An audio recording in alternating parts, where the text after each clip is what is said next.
Measuring space, perimeter and area का ये हमारा end of the chapter exercise है, आखिरी एक्सरसाइज। इसमें हम लोग क्या करेंगे ना कि पहले सारी चीजों को रिकॉल कर लेते हैं, उसके बाद रिकॉल करने के बाद ना हम लोग एक एक करके ना इस end of the chapter exercise के सारे क्वेश्चंस करेंगे। बहुत इंपॉर्टेंट होता है ये end of the chapter exercise. इसमें पूरा का पूरा आपके पास ना रिवीजन प्लान रहता है कि पूरा का पूरा चीजें आपको रिवाइज हो जाती हैं। तो एक एक करके ना पहले हम लोग चीजों को क्या करेंगे, जो भी हमने इस चैप्टर के अंदर पढ़ा है ना उन सबको पहले रिवाइज करेंगे, एक एक चीजें, ठीक है। उसके बाद फिर क्वेश्चंस पे चलते हैं, बहुत मजा आने वाला है इस चैप्टर के अंदर। चलिए शुरू करते हैं। अब देखो यहाँ पे हम लोग को ना पहले समझना है कि पेरीमीटर क्या होता है। तो देखो हमारे पास यहाँ पे दिया हुआ है एक ट्रायंगल, और ट्रायंगल के हर एक साइड को ना मैं लिख देता हूँ कि मान लो ये ए है, दिस वन इज बी, और ये सी लिख देते हैं। तो पेरीमीटर जानते हो कितना हो जाता है कि ए प्लस बी प्लस सी। पेरीमीटर का मतलब ही होता है कि सम ऑफ द आउटर लाइन्स, या फिर ऐसे बोल लो कि total length of the outer lines. ये ज्यादा बेटर लग रहा है ना। तो ये हो गया पेरीमीटर का फॉर्मूला। अब मान लो यहाँ पे अगर रेक्टेंगल दिया हुआ है, तो रेक्टेंगल में क्या होता है ना कि इसको हम लेंथ बोलते हैं, इसको ब्रेथ बोलते हैं। ये भी लेंथ होता है और ये भी ब्रेथ होता है। तो पेरीमीटर इज इक्वल टू क्या हो जाएगा, देखो 2 बार लेंथ को जोड़ना पड़ेगा और 2 बार ब्रेथ को भी जोड़ना पड़ेगा। तो आप क्या कर सकते हो, 2 कॉमन ले लो, l प्लस बी लिख देना। तो ये किसका फॉर्मूला हो गया, पेरीमीटर का। रेक्टेंगल के पेरीमीटर का फॉर्मूला ये होता है। अगर मान लो मैं स्क्वायर ले लिया हूँ, ठीक है, स्क्वायर, स्क्वायर में हर एक साइड्स क्या होता है ना, इक्वली होता है। मतलब ये ए है तो ये भी ए होगा, ये भी ए होगा। तो पेरीमीटर इज इक्वल टू क्या होगा, 4 बार आप ए को जोड़ दोगे। अगर आप 4 बार ए को जोड़ोगे तो ये कितना आ जाएगा, 4 टाइम्स ए। तो ये हो गया पेरीमीटर ऑफ स्क्वायर, ठीक है। उसी तरीके से अगर मान लो सर्कल है, सर्कल में यहाँ पे सेंटर होता है और इसको हम रेडियस बोलते हैं, ठीक है। तो रेडियस अगर हमको पता है तो इसका जो पेरीमीटर है ना, जिसको हम सरकमफरेंस भी बोलते हैं, सरकमफरेंस भी अगर कोई बोल दिया तो इसको समझ जाना कि ये पेरीमीटर है। और इसका फॉर्मूला होता है 2 पाई आर। अब ये पाई की वैल्यू के पीछे भी बहुत सस्पेंस है। इसको हमने बहुत अपने डिटेल्ड लेक्चर में ना सब कुछ यहाँ पे बताया था आपको कि पाई कैसे इवॉल्व हुआ, क्या क्या इसके बारे में सोचा गया कि क्या नंबर्स हम लोग को लेने चाहिए। लाइक कभी हमने लिया है यहाँ पे 22/7, कहीं पे हमने ले लिया कुछ और √10, ठीक है। तो ये अलग अलग पाई की वैल्यू रही, लेकिन कभी भी हम एक्यूरेट पाई की डेसिमल के जहां तक ये जाता है वहां तक हम पहुंच नहीं पाए हैं। एनीवे, पाई की कहानी इसके बाद समझाता हूं। तो ये हो गया हमारे पास पेरीमीटर या फिर सरकमफरेंस ऑफ सर्कल। यहां तक समझ में आ गई। यही सब चीजें आपको पेरीमीटर वहां पे भी दिया रहेगा। अब बात कर लेते हैं कि जिसके बारे में हम लोग बात कर रहे थे कि देखो मीनिंग ऑफ पाई, पाई का मतलब क्या होता है। तो इसको मैं यहाँ पे नहीं समझाने वाला हूँ, बहुत अच्छी सी हिस्ट्री दी हुई है। इस हिस्ट्री को ना डिटेल्ड लेक्चर का मैं लिंक यहाँ पे डाल दूंगा, इसके बारे में अगर आपको इंटरेस्ट हो तो देख लेना वहाँ पे, ठीक है। अब आता है एरिया के बारे में कि देखो एरिया कैसे हम लोग समझते हैं। तो देखो यहाँ पे एरिया हमने यहाँ पे सबसे पहले किसका ले लिया कि हमको लेना है यहाँ पे रेक्टेंगल का एरिया, और रेक्टेंगल का जो एरिया होता है ना वो होता है L into B, L into B. इसको हम L बोलते हैं, इसको B बोलते हैं।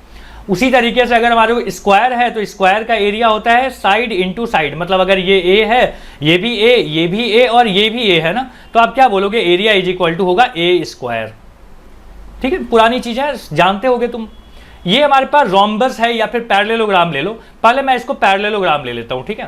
पैरेललोग्राम, अगर ये पैरेललोग्राम है तो इसका एरिया जानते हो क्या होता है, लेंथ इंटू हाइट, या फिर इसको बोल देना कि बेस इंटू हाइट, ज्यादा बेटर रहेगा। इसको हम बेस बोलते हैं। और हाइट जानते हो क्या होगा, ये वाला इसका हाइट कहलाएगा, ये, ठीक है। ये इसकी क्या हो गई, हाइट हो गई।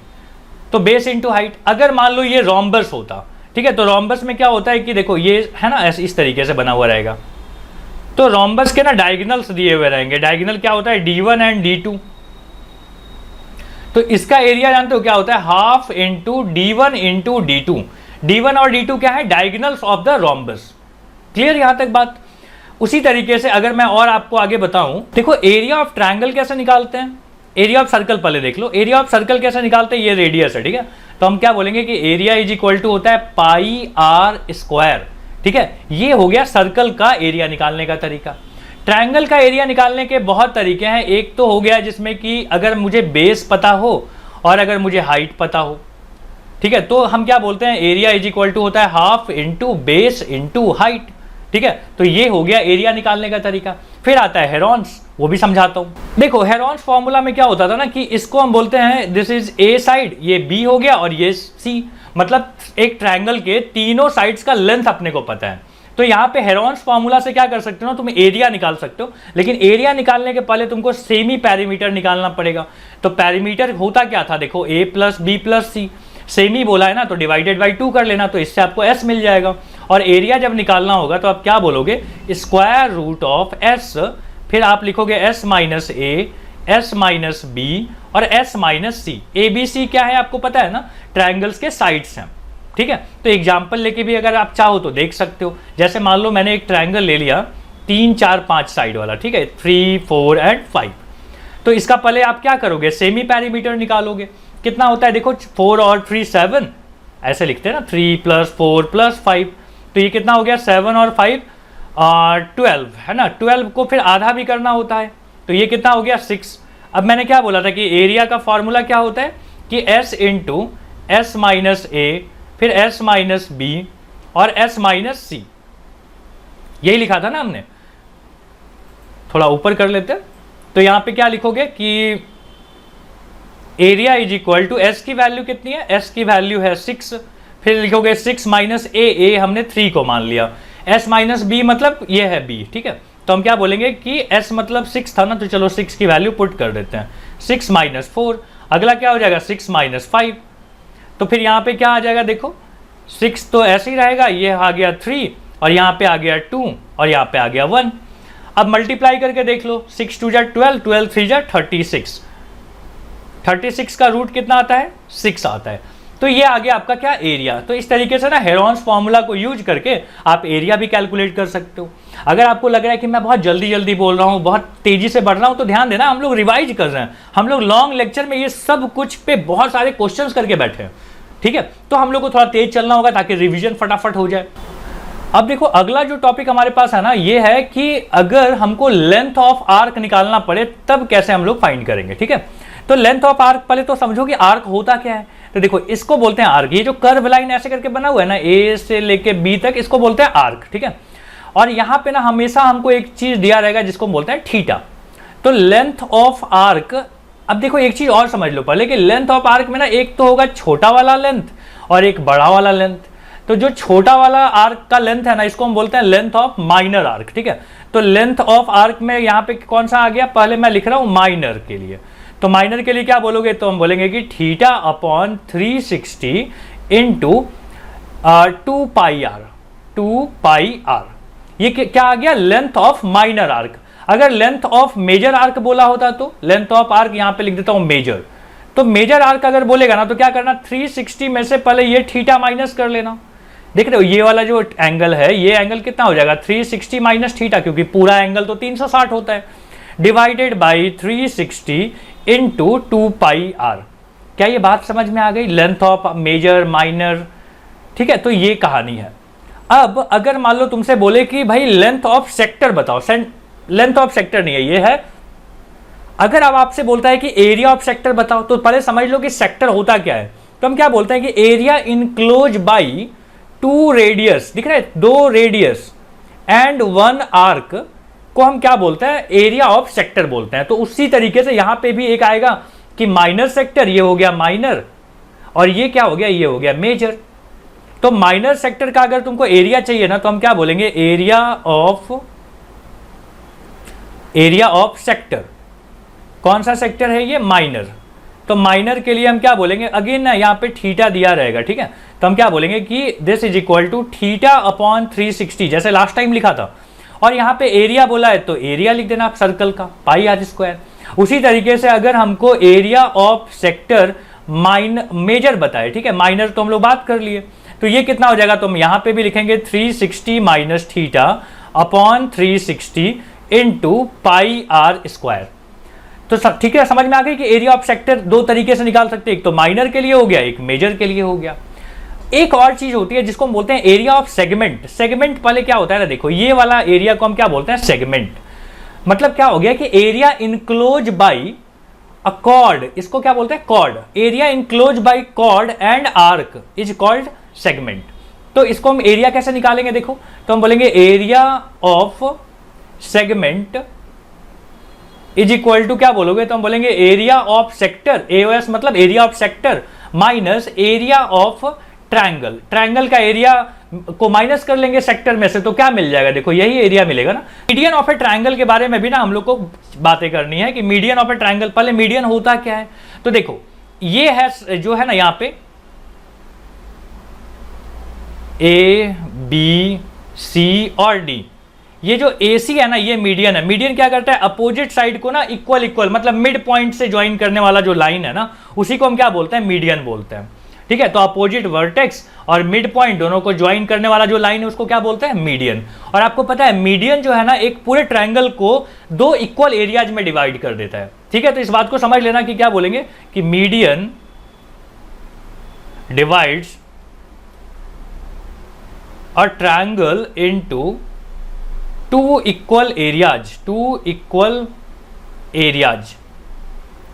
मतलब ये एरिया और ये एरिया इक्वल होते हैं, इस बात का प्रूफ भी है। अब अगर प्रूफ समझना है तो समझ लो। देखो अगर मैं बोल रहा हूं कि ये छोटा सा ट्रायंगल, जैसे देखो area of triangle A B C निकाल लेते हैं, मान लो कि ये 90 डिग्री था, तो इसका क्या हो जाएगा, देखो कि half into base into height, height क्या है यहाँ पे ए बी। अगर इसी तरीके से मैं area of triangle A C D निकालूं तो इसका बेस क्या हो जाएगा, देखो हाफ इंटू बेस यहाँ पे क्या है सी डी, और इसकी भी हाइट जानते हो कौन सी होगी, यही वाली हाइट होगी ए बी। और आपको पता है ना कि चूंकि ये मीडियन है तो B C is equal to C D पहले से अपने को पता था। तो अगर मैं इन दोनों को इक्वेट कर दूं, इक्वेटिंग 1 and 2, इक्वेटिंग 1 and 2, तो क्या हो जाएगा, हम बोलेंगे area of triangle A B C is equal to क्या होता है, area of triangle A C D. यही बात मैं आपको समझा रहा था कि देखो मीडियन क्या करता है ना, पूरे ट्रायंगल को दो इक्वल एरियाज में डिवाइड कर देता है।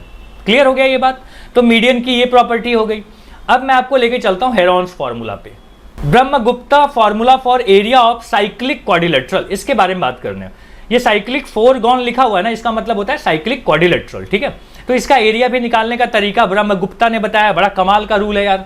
देखो ये ए है पॉइंट, ये बी है, ये सी और ये डी, और हर एक साइड को ना हम लोग ऐसे बोल लेते हैं कि this is A, this one is B, this one is C और ये डी। जो छोटे हमने फॉन्ट में लिखा है ना, फॉन्ट नहीं यार क्या बोलते हैं, छोटे जो लेटर्स में लिखा है ना, कैपिटल लेटर नहीं स्मॉल लेटर्स में जो लिखा है, ये लेंथ ऑफ द साइड्स है। तो लेंथ ऑफ द साइड्स क्या क्या है, देखो ए बी सी और डी, ये क्या है अपने पास, लेंथ ऑफ द साइड्स। ठीक है, तो इन्होंने क्या बताया है कि देखो पहले आप यहां पे अगेन सेमी पैरीमीटर निकालो, मतलब a plus B plus C plus D divided by 2, ये आ गया सेमी पैरीमीटर। और एरिया अगेन इसी तरीके से लिखना है, आपको क्या लिखना है, s माइनस ए, s minus b, s minus c और s माइनस डी। ठीक है, ध्यान रखना आगे में s नहीं है। ठीक है, तो ये हेरॉन्स से थोड़ा डिफरेंट है। तो ये ब्रह्मगुप्ता का फॉर्मूला है, और जो हम लोग हेरॉन्स पढ़े हैं ना, ये इसी का एक रूप है। ठीक है, तो ये हमारे पास आ गया कि एरिया निकालने के तरीके साइक्लिक क्वाड्रिलेटरल का। तो ये सब आपके पास कहानियां हैं, ये सब हम लोग डिटेल में अगेन मैं बोल रहा हूं कि हम लोग पढ़ चुके हैं। अगर आपने ये वीडियो नहीं देखा है मेरा डिटेल्ड वाला वन शॉट, तो उसको जरूर देख लेना। ठीक है, फिर ये end of the chapter exercise आपके लिए बड़ा आसान हो जाएगा, क्योंकि फॉर्मूले से आप बहुत तरीके से अवेयर रहोगे। ठीक है, तो अब स्टार्ट करते हैं हम लोग एक्सरसाइज। अब देखो हम लोग एक्सरसाइज स्टार्ट करते हैं। यहाँ पे पहला क्वेश्चन क्या दिया हुआ है कि जिस तरीके से a प्लस बी का होल स्क्वायर को ये डायग्राम वाइज प्रूफ किया गया है ना, दिख रहा है आपको, तो जिस तरीके से डायग्राम वाइज इसको प्रूफ किया गया है उसी तरीके से हमको एक और आइडेंटिटी को प्रूफ करनी है, जिसका मतलब है कि a plus B plus C का होल स्क्वायर को हम लोग को बताना है। ठीक है, और एक और चीज को प्रूफ करनी है, जिसका है कि a plus B and a minus B दोनों का जो मल्टीप्लिकेशन है वो a square minus B square होता है। समझ लो ना क्या बोल रहा हूँ। देखो एक आइडेंटिटी होती है ना कि a plus B plus C का whole square is equal to, याद है क्या होता था कि a square plus B square plus C square plus 2ab plus 2bc plus 2ca। इसको ना ऐसे विजुअलाइज करा के हमको प्रूफ करनी है। ठीक है, तो देखो मैं क्या करूंगा कि पहले ये वाला ले लेता हूँ कि मान लो इतना दूर को हम a बोलते हैं। ठीक है, ये हिस्सा क्या है a, और ये हिस्सा छोटा सा क्या है b, और ये वाला हिस्सा क्या है c। इधर भी ऐसे ही करने वाला हूँ कि देखो ये है अपना a, ये इतना दूर हो गया b और ये हो गया c। ठीक है, तो a plus B plus C का होल स्क्वायर मतलब इसका स्क्वायर निकालना है। तो स्क्वायर निकालना है मतलब आपको ये पूरे का एरिया चाहिए, जो बड़ा सा मैंने स्क्वायर टाइप का बनाया है ना, इसका एरिया चाहिए। तो आप क्या करोगे, आप ना इसको डिवाइड कर लोगे बहुत सारे लाइंस के थ्रू। देखो मैं क्या कर रहा हूँ कि एक लाइन यहाँ पे ले लेते हैं, ये रहा। तो यहां से एक लाइन मैं ऐसे ज्वाइन करा लेता हूं, ठीक है। दूसरा लाइन मैं अगेन यहां पे ऐसे बना लेता हूं, यहां से एक लाइन मैंने ऐसे खींच लिया और यहां से भी एक लाइन ऐसे खींच लिया। अब देखो इतने सारे जो यहाँ पे दिख रहे हैं तुमको कि बॉक्सेज, सबका एरिया सेपरेटली निकाल सकते हो क्या? जैसे a इंटू ए, यहाँ पे क्या हो जाएगा ए स्क्वायर। अब देखो ध्यान से, ये b है और ये इतना दूर क्या है a है, तो हम क्या बोलेंगे this one is A B. यहाँ पे क्या हो जाएगा देखो उसी तरीके से, ये c है और ये इतना दूर क्या है a है, तो हम क्या बोलेंगे ए सी हो जाएगा। यहाँ पे देखो a इंटू बी, समझ रहे हो ना, ये और ये मल्टीप्लाई कर रहा हूँ, ठीक है। अगेन b और यहाँ पे b मल्टीप्लाई करूंगा तो b स्क्वायर हो जाएगा। अगेन देखो यहाँ पे इस घर में कौन कौन आएगा, c आएगा, ये वाला हिस्सा c है और ये हिस्सा b है, तो हम क्या बोलेंगे ये हो जाएगा अपना bc। इसी तरीके से ये हो गया ac, यहाँ पे हो जाएगा bc और यहाँ पे हो जाएगा c इंटू सी, सी स्क्वायर। अगर आपको पूरे का एरिया चाहिए, पूरे का एरिया मतलब क्या हो गया a plus B plus C का होल स्क्वायर, तो हम क्या बोलेंगे कि this is equal to A square plus B square plus C square. कैसे कैसे हुआ देखो, इसका एरिया लिख दिया, इसका एरिया लिख दिया, इसका एरिया लिख दिया। ए बी कितनी बार है देखो, 2 बार है ना, कहाँ कहाँ पे देखो, ये ए बी और यहाँ पे भी ए बी, तो क्या बोलेंगे यहाँ पे कि 2ab हो गया। फिर से देखो AC और यहाँ पे भी AC है, तो हम क्या बोलेंगे this one is 2AC। Again यहाँ पे देखो कि ये BC है और ये भी BC है, तो हम क्या बोलेंगे दिस वन इज 2BC। क्या यही हम लोग को प्रूफ करने के लिए बोला गया था? देखो नेक्स्ट वाला थ्योरम हम लोग को क्या बोला हुआ है कि हम लोग को प्रूफ करना है कि a प्लस बी, यहाँ लिखता हूँ कि a plus B into A minus B क्या होता है, ये होता है A square minus B square, ठीक है। तो हमने क्या किया देखो, यहाँ से यहाँ तक ना मैंने a डिस्टेंस लिया और ये वाला ले लिया मैंने b, ठीक है। फिर से देखो यहाँ इधर मैंने पूरा a यहाँ तक लिया, ये छोटा सा b हो गया। अगर ये, तो ये हिस्सा कितना होगा देखो, ये हो जाएगा a माइनस बी। सोच के देखो थोड़ा अच्छे से, होगा कि नहीं होगा, ठीक है। तो अब आपको क्या बोला है ना कि हमको a plus B into A minus B करना है, तो a प्लस बी वाला लाइन देखो, ये वाला इतना बड़ा लाइन और a माइनस बी वाला लाइन इतना सा है, मतलब आपको इसका एरिया निकालना है, ये पूरा एरिया, ठीक है, ये पूरा एरिया। इसका मतलब है ये रेक्टेंगल और ये रेक्टेंगल का एरिया निकाल लो तो बात बन गई। तो हम क्या बोलेंगे कि area of rectangle 1 and rectangle 2। तो रेक्टेंगल 1 का एरिया, ध्यान से सोचो, ये a है दूरी और ये a माइनस बी है, तो हम क्या लिख सकते हैं कि a minus B into A plus second वाले ट्राइंगल का, सेकेंड वाला रेक्टेंगल सॉरी, तो यहाँ पे क्या आ जाएगा देखो, ये हो गया अपना b, ये लेंथ कितना है b और ये वाला अगेन कितना है a माइनस बी, तो हम लिख रहे हैं कि a minus B into B, ठीक है। अब अगर मल्टीप्लाई करो तो ये बन गया a square minus A B और यहाँ पे क्या बन गया A B minus B square. तो देखो ए बी और ए बी कैंसिल हो जाएंगे और यहाँ पे क्या बचेगा ए स्क्वायर माइनस बी स्क्वायर। और ध्यान से देखो हम लोग को यही प्रूफ करना था, तो ये हो गया इसका सेकेंड पार्ट भी यहाँ पे प्रूफ। अब चलते हैं क्वेश्चन नंबर 2 पे। देखो क्वेश्चन नंबर 2 क्या बोला है ना कि in an isosceles triangle has perimeter 40 centimetre. तो एक काम करते हैं, पहले आइसोसेलिस ट्रायंगल बना लेते हैं। तो देखो ये है हमारे पास आइसोसेलिस ट्रायंगल, ओके। ये आइसोसेलिस ट्रायंगल है जिसका कि पेरीमीटर अपने को दिया हुआ है, तो हम लिख देते हैं कि पेरीमीटर इज इक्वल टू कितना, यहाँ लिखता हूँ कि पेरीमीटर इज इक्वल टू कितना दिया हुआ है बताओ, 40 सेंटीमीटर, ठीक है। 40 सेंटीमीटर में ये हो गया a और ये हो गया a और ये तो अलग होगा क्योंकि क्या होता है ना, आइसोसेलिस ट्रायंगल का ना 2 साइड इक्वल होते हैं, एक अलग होता है। बोलता है कि the equal sides are 15 centimetre each, ये भी 15 है और ये भी कितना है 15। तो मैं क्या लिख रहा हूँ कि a प्लस, अगेन ये वाला भी a है तो a और plus b is equal to कितना हो गया, ये तो 40 है, अरे पेरीमीटर के बदले लिखा है मैंने ये, और a की वैल्यू कितनी है तो 15 प्लस 15। b अपने को नहीं पता तो देखो यहाँ से b कैलकुलेट कर सकते हैं, b कितना आ जाएगा तो हम बोलेंगे 40 माइनस 15 और 15 कितना होता है 30, इधर आके माइनस हो गया, तो बेस अपने पास कितना आ गया देखो 10 सेंटीमीटर, यहाँ तक ठीक है। अब क्या बोलता है हमको एरिया बताओ, तो देखो ध्यान से, एरिया अगर निकालना है ना तो आपको एक क्या हो चाहिए होगा, एक हाइट चाहिए होगी। मान लो ये वाला यहाँ पे हाइट है, और देखो आइसोसेलिस ट्रायंगल की एक खास बात क्या होती है ना कि ये जो इसका जो परपेंडिकुलर होता है ना वो बाइसेक्टर भी होता है। मतलब अगर ये पूरा 10 था, बेस अगर पूरा 10 था तो ये वाला 5 हो जाएगा, ये भी 5 हो जाएगा, ठीक है। तो अब इस राइट एंगल ट्रायंगल को देखो, इसमें एक साइड 15 है, एक 5 है, तो तीसरा मिल जाएगा हाइट, तो पहले ना मैं यहाँ पे हाइट निकाल लेता हूँ, ठीक है। तो हम क्या बोलेंगे ना कि 15 का स्क्वायर, क्योंकि 15 हाइपोटेनियस है ना, तो हाइपोटेनियस का square is equal to perpendicular का स्क्वायर और बेस का स्क्वायर। क्या हम यहाँ से एच स्क्वायर की वैल्यू निकाल सकते हैं? देखो 15 का स्क्वायर क्या होता है, तो 225, और यहाँ पे क्या आ गया 25, तो ये कितना हो जाएगा 200, और रूट कर लोगे तो एच मिल जाएगा अपने को। तो एच की वैल्यू जानते हो कितनी आ जाएगी, 10√2। अगर सोचो हमको हाइट पता है तो क्या हम area of triangle half into base into height लिख सकते हैं। अब यहाँ पे मैंने लिख दिया हाफ, बेस के जगह पे मैंने लिख दिया 10, और हाइट के जगह पे मैंने लिखा है 10√2। तो ये आ गया यहाँ पे 5, तो 10 5 जा कितना होता है 50, और यहाँ पे √2 सेंटीमीटर स्क्वायर।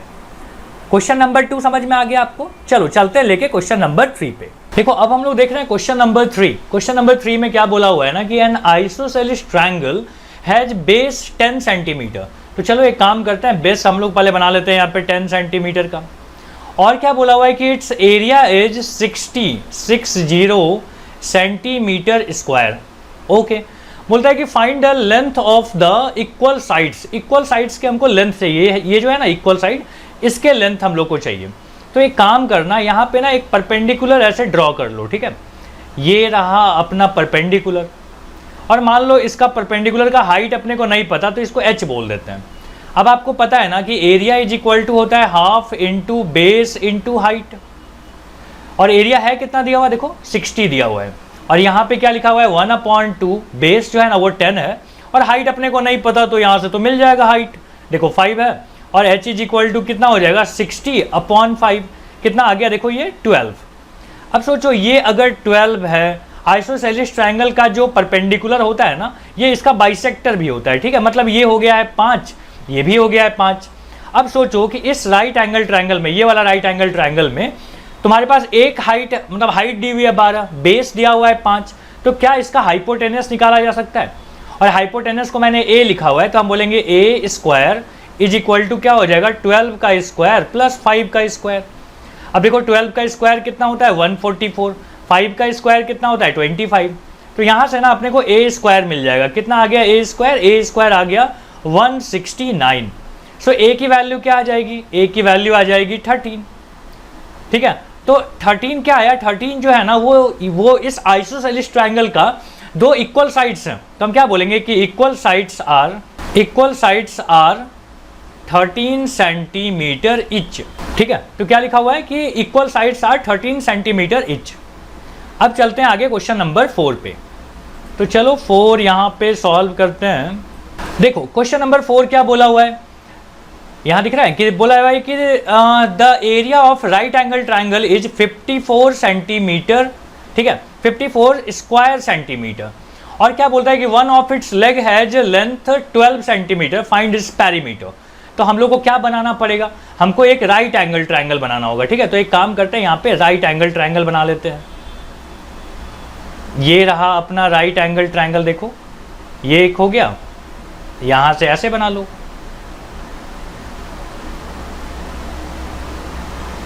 ठीक है। तो ये हो गया अपना right angle triangle. Right angle triangle का एरिया दिया हुआ है, ठीक है। तो एरिया लिख देता हूं यहाँ पे कि एरिया कितना दिया हुआ है, दिस इज 54 स्क्वायर सेंटीमीटर, हम तो सेंटीमीटर स्क्वायर लिखते हैं। अब क्या बोलता है कि one of its leg is 12 centimetre, मान लो कि उसका एक लेग 12 सेंटीमीटर है, ये वाला ले लेता है 12 सेंटीमीटर। बोलता है कि फाइंड इट्स पेरीमीटर। तो एक काम करते हैं, इसको मैं a बोल देता हूँ, इसको b बोल देता हूँ। तो तुम्हें पता है एरिया का जो फॉर्मूला होता है ना, वो होता है half into base into height, और एरिया है कितना दिया हुआ 54। तो यहाँ पे क्या लिख देंगे 1/2, बेस के जगह पे 12 लिख दो, और हाइट के जगह पे a लिख दो।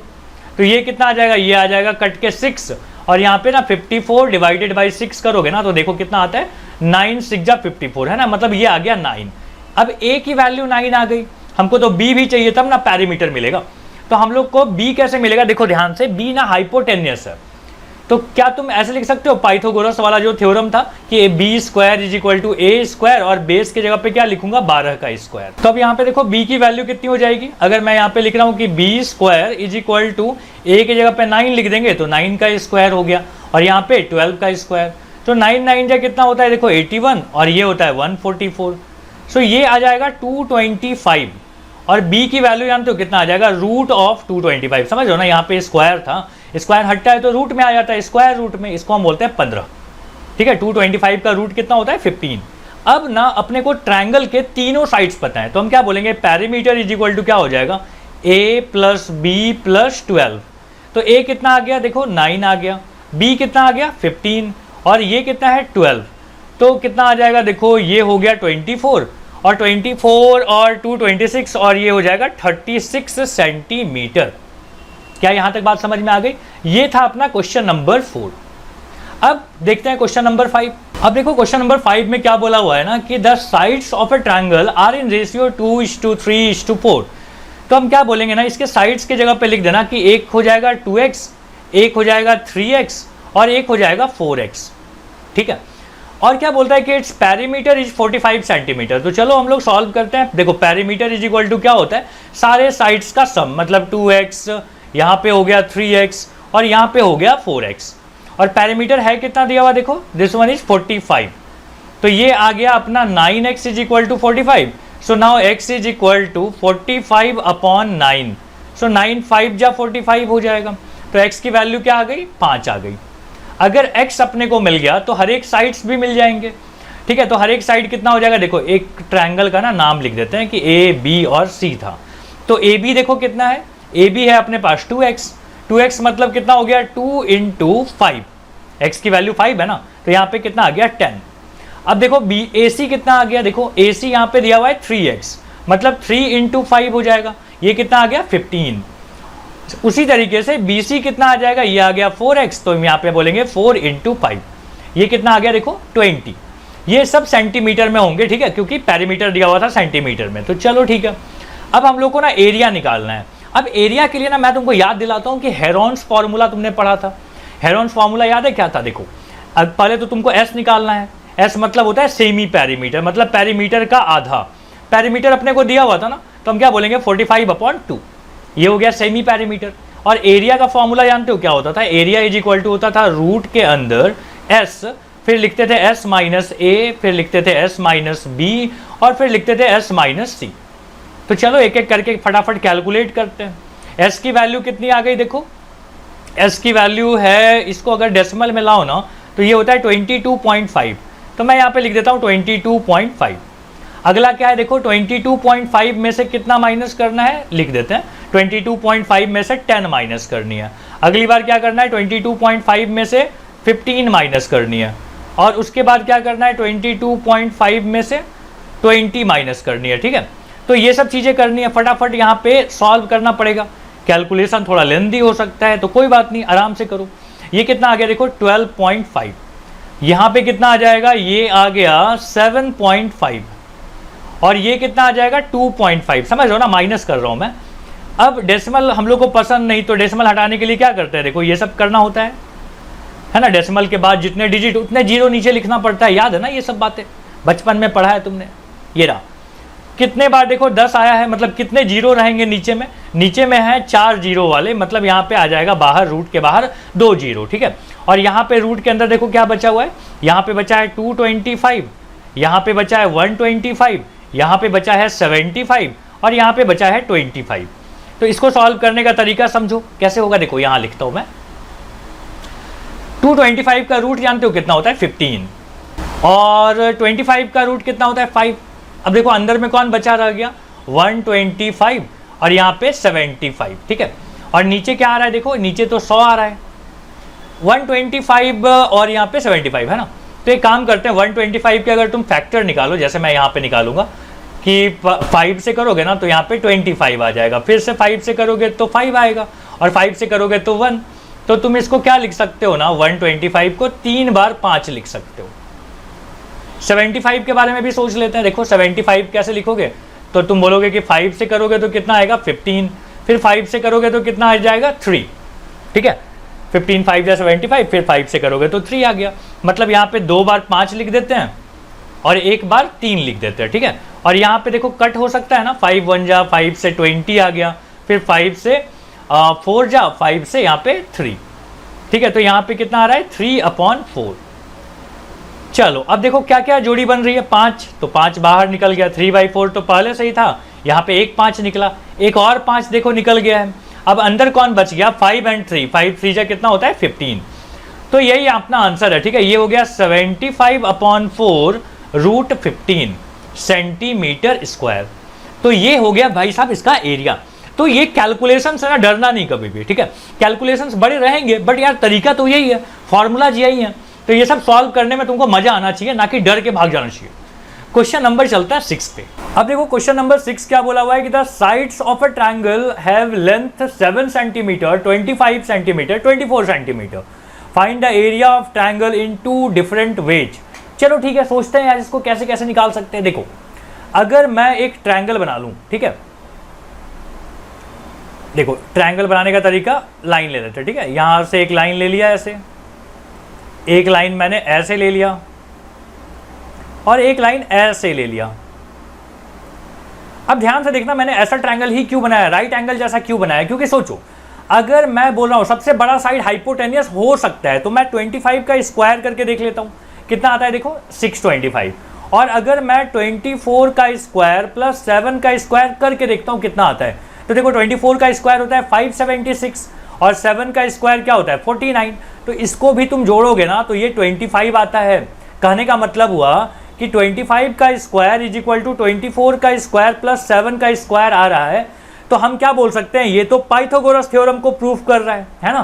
तो पाइथागोरस थ्योरम है, इसका मतलब क्या हुआ, अगर वहां पे सही हो रहा है मतलब ये राइट एंगल ट्रायंगल है और सबसे बड़ा साइड जो है हाइपोटेनियस है, मतलब ये 25 है और ये साइड हो सकता है कि ये 7 हो और ये 24 हो, ठीक है। तो अब ये राइट एंगल ट्रायंगल का जो एरिया होता है वो कैसे मिलता है, तो हम बोलेंगे half into base into height, ठीक है। तो ये आ गया यहाँ पे 12 और 12 7 क्या होता है 84 सेंटीमीटर स्क्वायर। ये तो भाई एक तरीका हो गया, क्वेश्चन नंबर 6 कर रहे थे हम लोग, ये तो पहला तरीका हो गया। लेकिन अगर मुझे सेकंड मेथड में जाना हो तो हम सेकंड मेथड में जानते हो क्या करेंगे कि हेरॉन्स फॉर्मूला यूज करेंगे, ठीक है। तो मैं यहाँ लिख देता हूँ कि हेरॉन्स फॉर्मूला यूज करने वाला हूँ मैं। अब सोचो ये ट्रायंगल में नहीं पता चल पाता मुझे कि यार ये राइट एंगल ट्रायंगल है, तो हम क्या करते, पहले एस निकालते। एस मतलब क्या होता है सेमी पैरीमीटर। तो सेमी पैरीमीटर कैसे मिलता है 7 24 25 सबको जोड़ो और डिवाइडेड बाई 2 कर लो। तो ये कितना आ गया देखो 49 और एक 56/2, तो ये कितना आ जाएगा 28। तो एस मिल गया हम लोग को। अब क्या करना ना, यहीं पे मैं निकाल रहा हूं कि भाई एरिया कैसे मिलता है। देखो एरिया मिल जाएगा तुम्हें कि एस और फिर देखो रूट के अंदर लिखते थे एस, फिर एस माइनस ए और यहाँ पे एस माइनस बी और यहाँ पे एस माइनस सी। याद है ना हेरॉन्स फॉर्मूला। तो एस की वैल्यू कितनी थी, ये थी 28। अगला क्या करना है 28 में से एक साइड को माइनस कर लो, फिर से 28 में से दूसरा साइड माइनस कर लो और फिर 28 में से ही तीसरा साइड भी माइनस कर लो, ठीक है। इन सबको माइनस करके देखते हैं कितना आता है।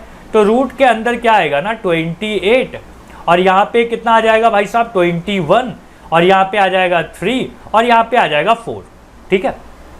अब क्या करोगे, देखो मैं 28 के फैक्टर्स निकाल लेता हूँ। 28 के फैक्टर में ना मैं लिखूंगा 7 × 4 और इसको लिखूंगा 7 × 3 और ये तो 3 है ही और ये तो 4 है। इन सब का रूट देखो 2 बार 7 आ रहा है, दिख रहा है तुम्हें 2 बार 7, तो हम क्या बोलेंगे 7 बाहर आ गया। फिर 4 अगर रूट के बाहर निकलेगा तो 2 बन के निकलेगा, 3 भी 2 बार आ गया तो 3 लिख लो और 4 2 बन के बाहर निकल जाएगा। तो इन सबको अगर तुम सॉल्व करो तो कितना आ जाएगा 12 7 84 सेंटीमीटर स्क्वायर। तो चाहे तुम इस मेथड से सॉल्व करो या इस मेथड से सॉल्व करो, दोनों मेथड से आंसर तो भाई साहब एरिया का सेम ही आएगा, ठीक है। तो क्वेश्चन नंबर यहाँ पे 6 हो गया कंप्लीट। अब चलते आगे क्वेश्चन नंबर 7 पे। देखो क्वेश्चन नंबर 7 क्या बोला हुआ है ना, यहाँ पे लिखता हूँ मैं, ठीक है। क्वेश्चन नंबर 7 बोलता है कि if the wheel of A bicycle has diameter 60 centimetre. तो मैं बोल रहा हूँ ना कि रेडियस जो होता है ना बेटा वो डायमीटर का आधा होता है। तो डायमीटर अगर 60 है तो रेडियस कितना हो जाएगा 30, क्योंकि मुझे रेडियस की जरूरत है ना, तो मैं रेडियस निकाल के रख लिया अपने पास। बोलता है कि find how far a cyclist will have travelled after the wheel has rotated 100 times. सोचो कि फॉर वन रोटेशन, एक बार अगर रोटेट करे ना, for one rotation distance travelled is equal to कितना हो जाएगा, तो हम बोलेंगे 2πr। एक बार अगर पहिया घूमेगा ना तो डिस्टेंस कितना ट्रैवल करता है 2πr, ठीक है, इसका पैरीमीटर वाला। अगर सोचो ये 100 टाइम्स हो, ठीक है, 100 टाइम्स अगर हो तो डिस्टेंस जानते हो कितना हो जाएगा 100 इंटू 2 पाई आर। ठीक है, ये बात समझ में आ गई। अब आप वैल्यू पुट कर दो, तो देखो यहाँ पे आ गया 100, तो 100 रोटेशन में आ गया 100 इंटू 2 पाई आर, और पाई की वैल्यू लिख देते हैं। देखो पाई की वैल्यू सजेस्ट नहीं किया है ना, तो मैं क्या करता हूँ 3.14 ले लेता हूँ, क्योंकि देखो यहाँ पे 100 से मल्टीप्लाई करना है ना, तो ये डेसिमल खत्म हो जाता है। ठीक है, इसलिए मैंने ले लिया 3.14। 22/7 भी ले सकते थे, लेकिन अगर कोई ऐसा डेटा मिलता जिससे 7 से कट वट जाए तो ठीक बढ़िया रहता है ना। तो रेडियस की जगह पे क्या लिख देना 30। अब सोचो, चलो कैलकुलेट करते हैं। ठीक है, तो ये अगर 2 से मल्टीप्लाई करोगे और 100 से, देखो पहले तो 100 से मल्टीप्लाई हुआ ना तो डेसिमल खत्म। ठीक है यहाँ तक। अब ये आ गया 628 इंटू 30, और ध्यान रखना ये सब सेंटीमीटर में आ रहा है। ठीक है, तो बाद में क्या करूंगा ना, मैं इसको मीटर किलोमीटर में ले आऊंगा। ठीक है, तो पहले मल्टीप्लाई कर लेते हैं। 8 3 जा 24 बचा 2, 3 2 जा 6 और 2 8, और 6 3 जा 18 और यहाँ पे 0। ठीक है, इतना सेंटीमीटर। अगर मैं इसको मीटर में लाना चाहूँ तो क्या करेंगे, तो देखो इसको ना 100 से डिवाइड कर देना, मतलब डेसिमल यहाँ लगा दूंगा ना 188.40, तो ये आ गया मीटर में। ठीक है, तो हमको लगता है कि मीटर ही ज़्यादा अच्छा रहेगा। किलोमीटर में करेंगे तो फिर डेसिमल 0.188 ऐसा कुछ करना पड़ेगा, या फिर 0.188 आ जाएगा। ठीक है, तो ये सही आंसर नहीं लग रहा है, मुझे लग रहा है मीटर में रख लो, ज़्यादा सही है। क्वेश्चन नंबर 7 यहाँ पे हो गया डन। अब चलते हैं आगे क्वेश्चन नंबर 8 पे। देखो क्वेश्चन नंबर 8 यहाँ पे दिया हुआ है कि बोलता है कि find the area of quadrant of a circle, area of A quadrant of a circle. Quadrant पता है ना क्या होता है कि 1/4 है ना, तो मैं पहले एक सर्कल बना लिया, ये रहा सर्कल, इसका 1/4 निकालना है दोस्तों। 1/4 के लिए मैं क्या करता हूँ, एक लाइन ऐसे बना लेता हूँ। ठीक है, ऐसे ले लिया और एक लाइन ऐसे ले लेते हैं, तो ये बन गया 1/4। ठीक है, ये हो गया क्या 1/4 ऑफ अ सर्कल। इसी को 1/4 को ही क्या बोलते हैं, क्वाड्रेंट बोलते हैं। ठीक है, समझ में आ गया आपको। यहाँ पे 90 डिग्री है, यहाँ पे सेंटर है। ओके, क्या बोलता है कि find the area of quadrant of a circle whose circumference as दिया हुआ है 66, मतलब पेरीमीटर दिया हुआ है अपने को 66 सेंटीमीटर। तो ठीक है, एक काम करते हैं, पहले आर निकाल लेता हूँ। तुम्हें पता है ना पेरीमीटर का फॉर्मूला होता है 2 pi are is equal to 66। तो यहाँ पे आ गया 2 इंटू 22/7। रेडियस अपने को नहीं पता है, तो यहाँ पे इसी तरीके से लिख दो। अगर r को तुम यहीं पे छोड़ दो तो ये आएगा 66 इंटू 7, और नीचे में आ जाएगा ये 2 इंटू 22 से करोगे ना तो ये आ जाएगा 3, तो 7 3 जा 21/2 सेंटीमीटर। अब एरिया की बात आ रही है। देखो एरिया अगर पूरे सर्कल का निकालना होता तो क्या होता पाई आर स्क्वायर, लेकिन 1/4 ऑफ द सर्कल है तो 1/4 से मल्टीप्लाई कर लो तो इतना आ जाएगा। ठीक है, तो 1/4 इंटू पाई का मतलब 22/7, रेडियस कितना बोल रहे हो आप 21/2, स्क्वायर है तो 2 बार लिख दो 21/2। 7 से कट करोगे ना तो ये 3 आ जाएगा, 2 से करेंगे तो ये 11 आ जाएगा। सो अब कुछ तो कट नहीं हो रहा है। ठीक है, 11 3 जा 33 इंटू 21, और यहाँ पे कितना आ गया 4 2 जा 8। तो चलो यहाँ पे मल्टीप्लाई कर लेते हैं फटाफट, यहाँ लिखता हूँ। ठीक है, सो 21 3 जा 63 होता है, मतलब 3 बचा 6, और 21 3 जा 63 और 6 हो गया 69 डिवाइडेड बाई 8। किस में आएगा ये देखो, किस में दिया हुआ था सेंटीमीटर में, तो हम क्या बोलेंगे दिस इज सेंटीमीटर स्क्वायर। तो ये हो गया भाई साहब अपना क्वेश्चन नंबर 8 कंप्लीट। ठीक है, अब चलते हैं क्वेश्चन नंबर 9 पे। ठीक है, तो क्वेश्चन यहाँ ले आता हूँ। अब देखो क्वेश्चन नंबर 9 अपने पास यहाँ पे है। क्या बोलता है ना कि the wheel of a car has its outer radius. तो पहले एक काम करते हैं, व्हील बना लेते हैं। ये रहा, ओ ठीक है, इसको हटाओ, ये रहा अपना व्हील। ठीक है, तो बोलता है कि the wheel of a circle has outer radius is 28। तो एक काम करो, यहां से आउटर रेडियस बना लिया, दिस इज 28 सेंटीमीटर। बोलता है calculate how far the car travel after 1 complete round of a circle. ठीक है, तो 1 कंप्लीट राउंड के लिए तुम्हें पता है ना कि पेरीमीटर निकालना होता है, तो पेरीमीटर निकालने का तरीका क्या होता है 2 पाई आर। चलो कैलकुलेट कर लेते हैं, 2 इंटू 22/7, और रेडियस यहाँ पे 28 है, तो 7 4 जा 28, यहाँ पे आ गया 8 इंटू 22, तो ये आ गया 176 सेंटीमीटर। ठीक है, सेकेंड पार्ट जानते हो इसका क्या बोला हुआ है, बोलता है कि हाउ फार, बोलता है how many turn the wheel, how many times the wheel turn during the journey of 1 kilometre. ठीक है, मुझे बताओ कि n इंटू पैरीमीटर कर दूंगा तो इससे क्या मिल जाएगा, टोटल डिस्टेंस मिल जाता है। तो n इंटू पैरीमीटर की वैल्यू कितनी है 176 और डिस्टेंस कितना है देखो 1 किलोमीटर, तो 1 किलोमीटर में 1000 मीटर होता है, लेकिन मीटर से भी बात नहीं बनेगी, हमको सेंटीमीटर में चाहिए। तो n इज इक्वल टू देखो कितना आ जाएगा 1000 इंटू 100 डिवाइडेड बाई 176। 4 से डिवाइड हो जाता होगा, तो देखो 4 से करोगे ना तो 4 4 जा 16 44, 4 से करोगे तो 25, अगेन 4 से करेंगे तो 11 और 4 से करेंगे तो 250 आ जाता है। तो यहाँ से देखोगे ना तो ये आ जाएगा 6250 डिवाइडेड बाई 11। इतना नंबर ऑफ टर्न व्हील जो है वो कर रहा होगा 1 किलोमीटर जाने में। ठीक है, तो ये हो गया नंबर ऑफ टर्न। और तुम्हें पता है ना नंबर ऑफ टर्न का कोई यूनिट नहीं होता, तो यूनिट लिखने की जरूरत मत करना कि सेंटीमीटर लिख दिए, ये सब नहीं। ओके ना, क्वेश्चन नंबर ये हो गया 9। अब चलते हैं लेके तुम्हें क्वेश्चन नंबर 10 पे। चलो तो भाई क्वेश्चन नंबर 10 इधर लिखते हैं। ठीक है, अब देखो क्वेश्चन नंबर 10 क्या बोला हुआ है ना कि 2 rectangle have same area and same perimeter, does it mean that they are congruent to each other.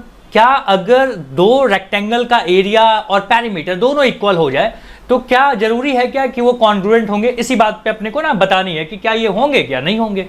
तो समझो, अगर मान लो मैंने इसके लेंथ को L1 लिख दिया, ठीक है, यहाँ पे लिखता हूँ कि मान लो ये है L1 और ये क्या है, ये है B1 और यहाँ पे क्या है L2 और ये है B2।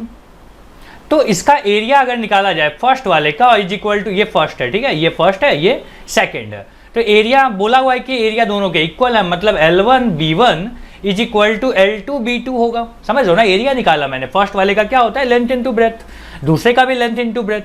तो यहाँ से क्या हो रहा है कि दोनों का मल्टीप्लीकेशन सेम सेम आने चाहिए। ठीक है भाई साहब, और दोनों के पैरीमीटर भी सेम है, मतलब P1 is equal to P2 है।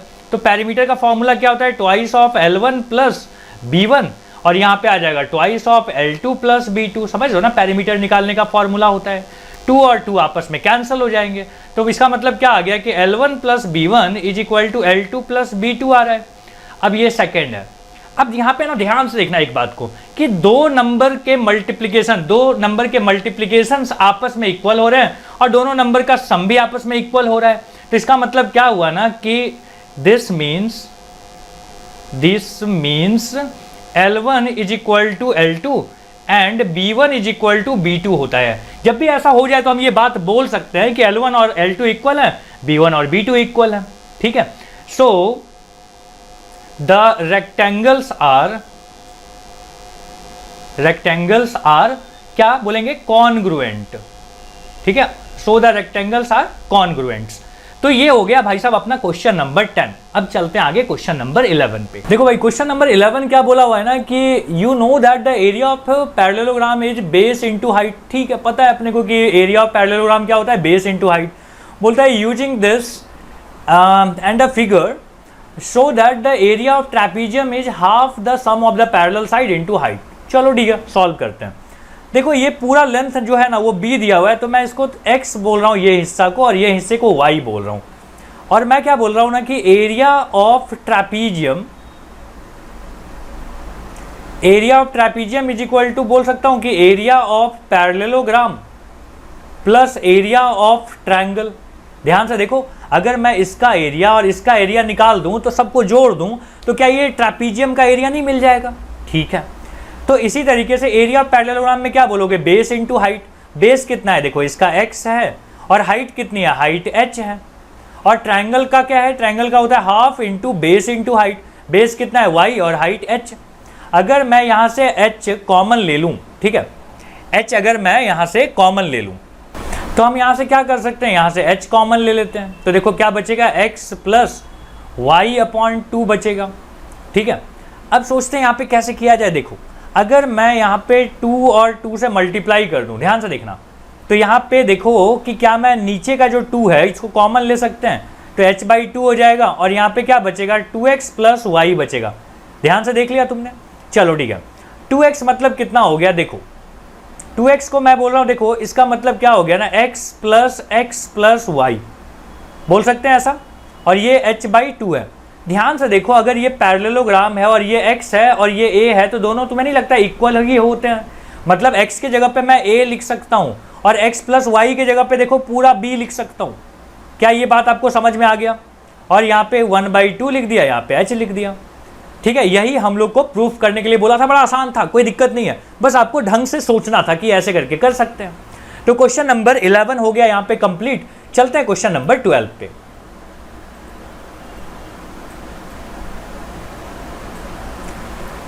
अब देखो क्वेश्चन नंबर 12 क्या बोलता है ना कि बाय डिवाइडिंग ट्रैपीजियम, हाँ देखो क्या बोलता है कि by dividing a trapezium into 2 triangle, एक ट्रैपीजियम को 2 ट्रायंगल में डिवाइड कर दो। ठीक है, तो एक काम करते हैं, पहले मैं ट्रैपीजियम बना लेता हूं। ठीक है, ये रहा ट्रैपीजियम, ये बना लिया।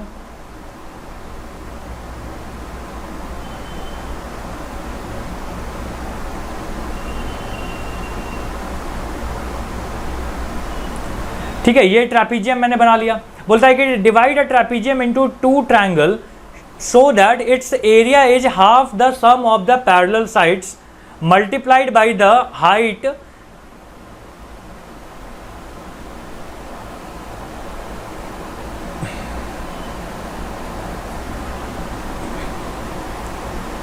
the same formula as the one given above। ठीक है, तो एक काम करते हैं, पहले ना मैं 2 ट्रायंगल ऐसे बना लिया। ठीक है, ये रहा, ये है अपने पास ट्रायंगल 1 और ये है अपने पास ट्रायंगल 2। दोनों का एरिया निकालते हैं। ठीक है, मान लो ये x है, दिस वन इज y, और दोनों की जो हाइट है ना, मतलब पैरेलल लाइन के बीच की जो दूरी है ना, ये ले लेते हैं। ठीक है, ये दूरी है मान लो h, ये हाइट कितनी है h। तो चलो निकालते हैं। तो हम क्या बोलेंगे कि area of trapezium is equal to क्या होगा, तो हम बोलेंगे area of triangle 1 plus area of triangle 2। ठीक है, 2 ऐसे लिखा हुआ था तो ऐसे लिख दो।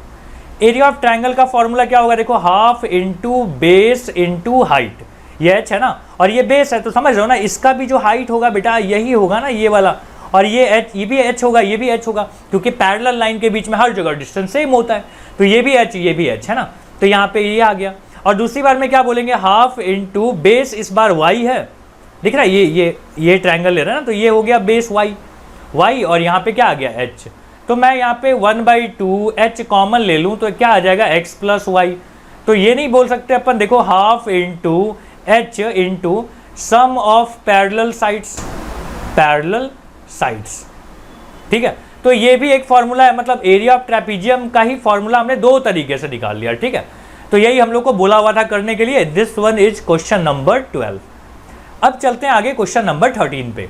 देखो क्वेश्चन नंबर 13 क्या बोलता है ना कि show how you can use 2 identical copies of a trapezium to make a parallelogram. बोलता है कि कैसे आप एक ट्रैपीजियम बनाओगे, आइडेंटिकल कॉपी, ठीक है, एकदम सेम टू सेम, ताकि ये क्या बन जाए, पैरेललोग्राम बन जाए। और क्या बोलता है कि how will this give us the formula of the area of trapezium.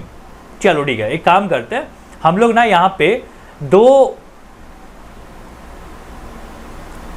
Trapezium बनाते हैं। ठीक है, तो ट्रैपीजियम ये रहा,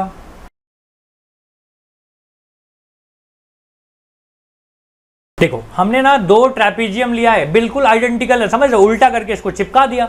तो इसमें बताओ कि ये है अपना area 1 and this one is area 2। ठीक है, अब क्या बोलता है कि how will you give us the formula of area of trapezium. चलो ठीक है, सोचते हैं। तो देखो दोनों अगर आइडेंटिकल हैं तो तुम्हें नहीं लगता कि area 1 is equal to area 2 होगा ना। तो हम क्या बोलेंगे कि टोटल एरिया या फिर बोल देना कि area of parallelogram is equal to twice of area 1 या फिर एरिया 2। तो हम क्या बोलेंगे ना कि एरिया ऑफ पैरेललोग्राम पता है तुम्हें क्या होता है, ये होता है बेस इंटू हाइट।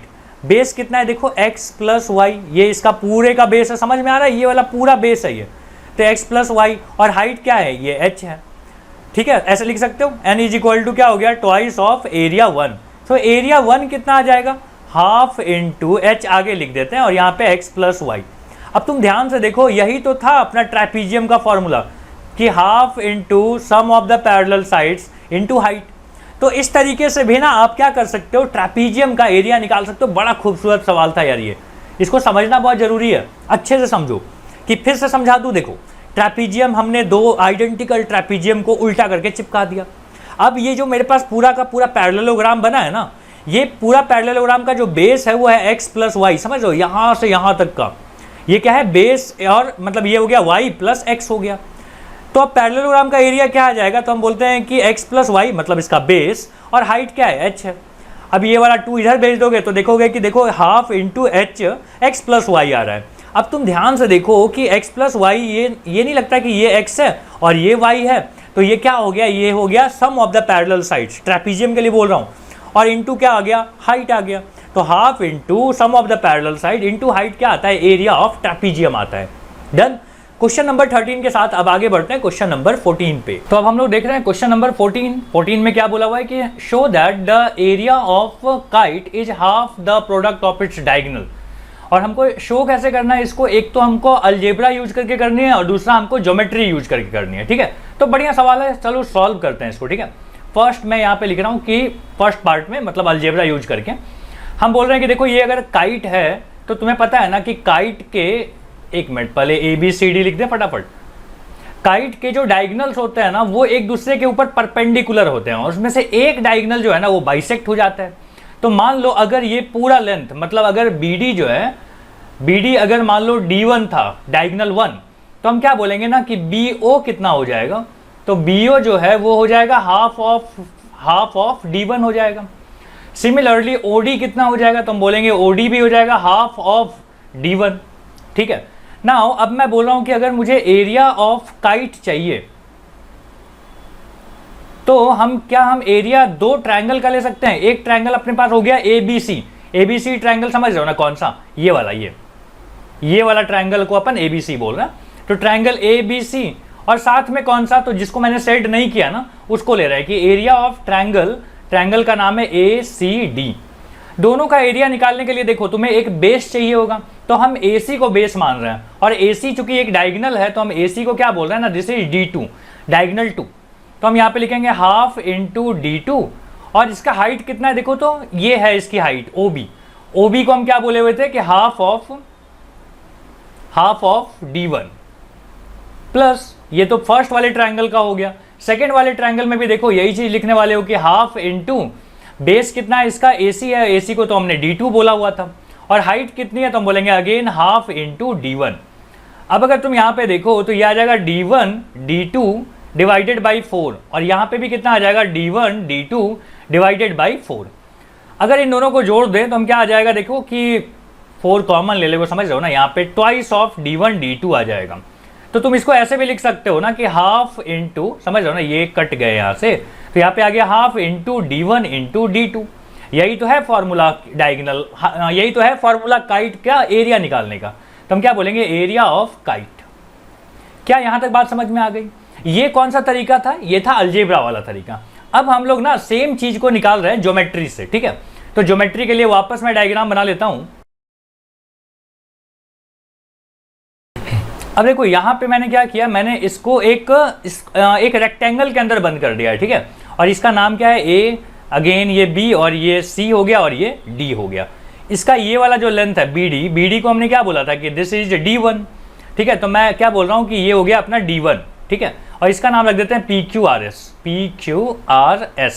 तो PQ की लेंथ कितनी हो गई, देखो PQ की जो लेंथ हो गई वो तो D कौन सा हो गया, D1 हो गया है ना। और यहाँ पे जो PS है, ठीक है, PS समझ में आ रहा है ना, ये वाला ये है अपने पास कितना D2। D1 और D2, तो अगर हम एरिया ऑफ रेक्टेंगल निकाल लें, कौन सा रेक्टेंगल है PQRS, तो ये कितना हो जाएगा, ये हो जाएगा D1 इंटू D2। यहां तक बात समझ में आ गई? ठीक है, अब क्या कर रहा हूं ना, मैं हर जगह पे ये ट्रायंगल्स माइनस कर रहा हूं। ठीक है, कौन कौन से ट्रायंगल, पहले ये ट्रायंगल माइनस कर लेते हैं, फिर ये ट्रायंगल माइनस कर लूंगा, फिर ये ट्रायंगल माइनस कर लूंगा और ये ट्रायंगल माइनस कर लूंगा। ये सब अगर मैं माइनस कर दूं ना तो क्या आ जाएगा हमारे पास बचेगा ये काइट का एरिया। ठीक है, तो हम क्या बोल रहे हैं कि एरिया ऑफ इसका ट्रायंगल का नाम रख देते हैं ट्रायंगल 1, ये हो गया 2, ये हो गया अपने पास 3 और ये हो गया अपने पास 4। ठीक है, तो हम क्या लिखेंगे यहाँ पे कि एरिया ऑफ ट्रायंगल्स अब देखो हमारे पास एरिया ऑफ ट्रायंगल्स के बारे में बात करनी है, तो ट्रायंगल्स में कौन कौन, ट्रायंगल 1, ट्रायंगल 2, ट्रायंगल 3 और ट्रायंगल 4। तो सारे ट्रायंगल्स के बारे में सोचो आराम से। मैं बोल रहा हूं पहला ट्रायंगल के बारे में क्या बोलेंगे, तो हाफ इंटू बेस, इस बार ना कौन है, पीए है। पीए यहां पे पहले पीए लिख देते हैं, पीए, और इंटू हाइट कितनी है, मैं देखो इसकी हाइट को ना h1 बोला हुआ हूं, ठीक है, तो ये हो जाएगा h1 प्लस ट्रायंगल 2 देखो इसके बगल में है, तो हम क्या बोलेंगे, हाफ ए क्यू इंटू h1 है ना, तो ये आ गया इसकी हाइट। 2 ट्रायंगल लिखा मैंने, चलो अब तीसरा लिखते हैं यहाँ पे, ठीक है। तीसरा के बारे में क्या बोलेंगे, हाफ इंटू, ये है तीसरा अपना, ये वाला ये, तो तीसरा के बारे में क्या बोलेंगे, इसका बेस है CR और इसकी हाइट है h2, ठीक है, प्लस चौथा वाला यहाँ पे लिख देते हैं हाफ इंटू CS इंटू, इस बार हाइट कितनी है, h2। अब ध्यान से देखो, यहां से मैं हाफ h1 अगर कॉमन ले लूं तो यहां पे क्या बचेगा, PA प्लस AQ। देखो ध्यान से, PA और AQ पहले लिखते हैं इस बात को, PA प्लस AQ बचेगा। और यहां पे देखो क्या बचेगा, यहां पे अगर हाफ h2 कॉमन ले लो तो यहां पे क्या बचेगा ना, CR प्लस CS। अब आप ना यहां पे क्या लिख सकते हो, देखो h1 PA प्लस PB कितना आ जाएगा, देखो तो PA प्लस AQ है, sorry PA plus AQ। PA plus AQ को हम क्या बोलते हैं ना, इसको हम बोलते हैं D1। यहां पे क्या आ जाएगा, देखो हाफ इंटू h2 और यहां पे क्या आ जाएगा, CS प्लस ये वाला भी कितना आ जाएगा, D1 ही आ जाएगा। अगर आप यहां से हाफ D1 कॉमन ले लो तो क्या बचेगा, देखो h1 प्लस h2 बचेगा। और h1 प्लस h2 को ध्यान से देखो, ये यही तो है अपना D2। h1 प्लस h2 को क्या बोलते हैं, D2। समझ रहे हो ना, ये डायगोनल है काइट का, तो काइट के डायगोनल को हमने क्या बोला था, एक डायगोनल को D2 बोला था, एक को D1 बोला था। तो हमारे पास ना एरिया ऑफ ट्रायंगल्स मिल चुका है। हमारे पास ये भी पता था कि PQRS कितना होगा। तो अगर मैं सोचो कि सारे ट्रायंगल्स को माइनस कर दूं किस में से, बड़े वाले एरिया में से, तो हम लोग को क्या मिल जाएगा, काइट का एरिया मिल जाएगा। तो हम लिखेंगे कि area of kite is equal to area of rectangle minus area of triangles, ठीक है। तो चलो रेक्टेंगल का एरिया कितना आ जाएगा, हम बोलेंगे D1 इंटू D2 माइनस क्या कर लोगे, हाफ D1 इंटू D2। तो अपने पास क्या बचेगा, देखो अगर आप यहाँ पे 2 और 2 से मल्टीप्लाई कर लो तो डिनोमिनेटर सेम हो जाएगा, twice of D1 minus D2 में से माइनस होगा D1 माइनस D2, तो ये क्या बचेगा, 1 बचेगा, और नीचे तो 2 है, यहाँ पे D1 इंटू D2। तो इस तरीके से ना आपने ज्योमेट्री भी यूज करके सॉल्व कर लिया।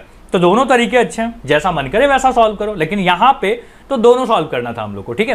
तो यहाँ तक हो गया डन। अब चलते हैं नेक्स्ट क्वेश्चन पे। अब देखो क्वेश्चन नंबर 16 क्या बोलता है कि what fraction of triangle is shaded.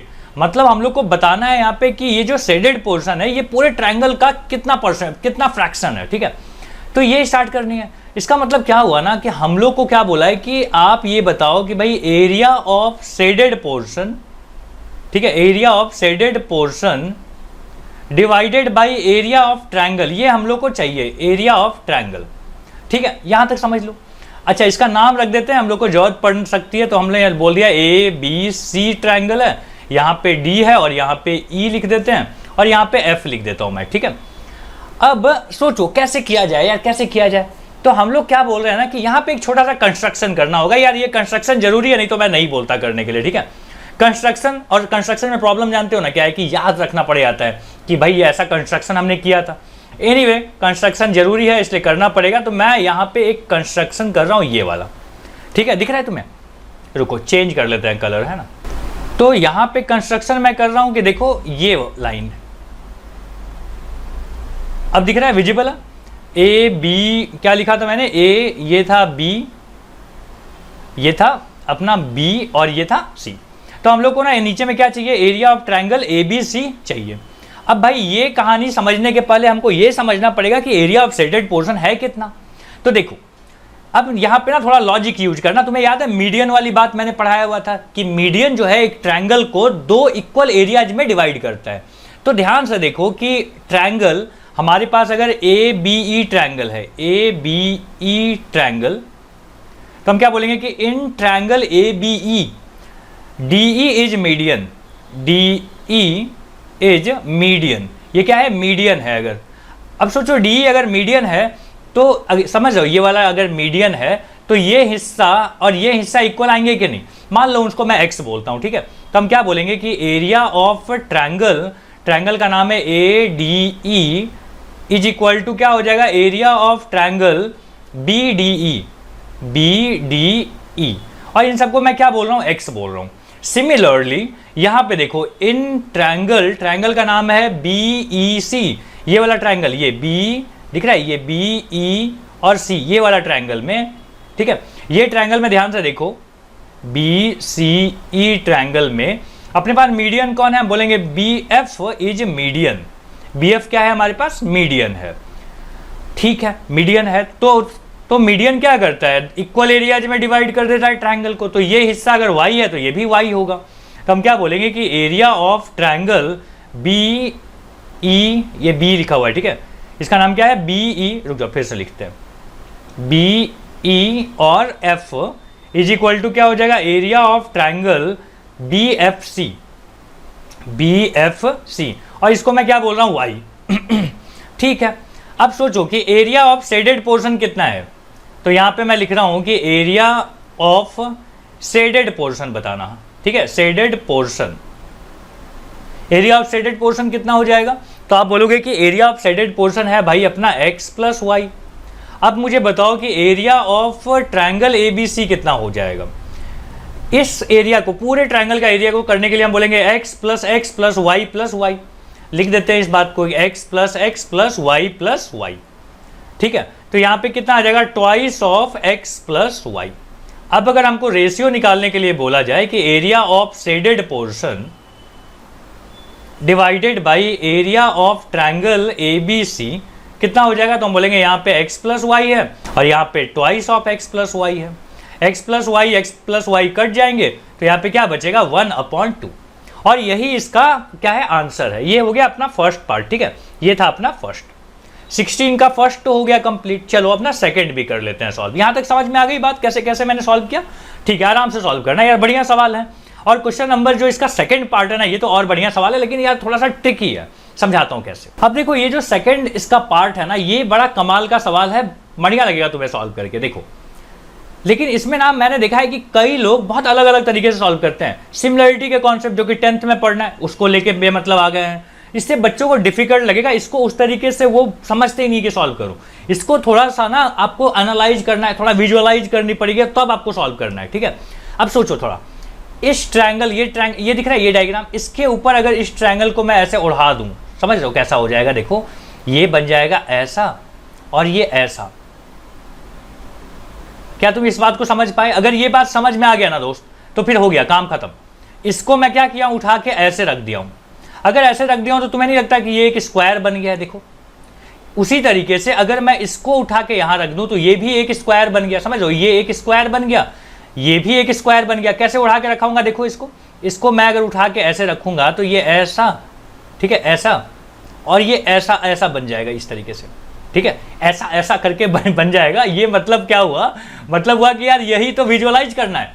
अगर तुम इस बात को समझ गए कि हाँ जी स्क्वायर तो बन रहा है, तो सोचो इसको भी उठा के तुम अगर ऐसे रख दो तो ये क्या बन गया, ये भी एक स्क्वायर बन गया है, ठीक है। तो ये तीसरा स्क्वायर बन जाएगा। और यहां पे देखो इसको उठा के अगर तुम इधर रख दो तो ये क्या बन जाएगा, ये ऐसे करके एक स्क्वायर बन जाएगा, ठीक है। तो ये 4 स्क्वायर बाहर में और ये 5वां स्क्वायर, ठीक है। तो ये 5वां स्क्वायर, तो क्या बोलेंगे कि area of larger square is equal to क्या हो जाएगा। तो हम बोलेंगे कि ऐसे 5 स्क्वायर के सम होंगे, बोलेंगे सम ऑफ 5 स्मॉलर स्क्वायर्स। और ये जो 5 स्मॉलर स्क्वायर्स है ना बेटा, ये सब सिमिलर है, सेम है, सिमिलर नहीं, बिल्कुल कॉन्ग्रुएंट है, आइडेंटिकल हैं। तो हम क्या बोलेंगे कि 5 into area of smaller square होगा कि नहीं, बताओ। अगर ये बात तुम्हें समझ में आ गया ना दोस्त, तो बड़ा आसान है। देखो ना, अब क्या बोलेंगे कि रेशियो हम लोग को निकालना है ना, तो रेशियो निकालेंगे तो क्या बोलेंगे कि एरिया ऑफ शेडेड पोर्शन या शेडेड स्क्वायर, ठीक है, upon area of larger square. तो शेडेड स्क्वायर जो है ना, वो तो वही बात है कि वो तो एरिया ऑफ स्मॉलर स्क्वायर हो गया,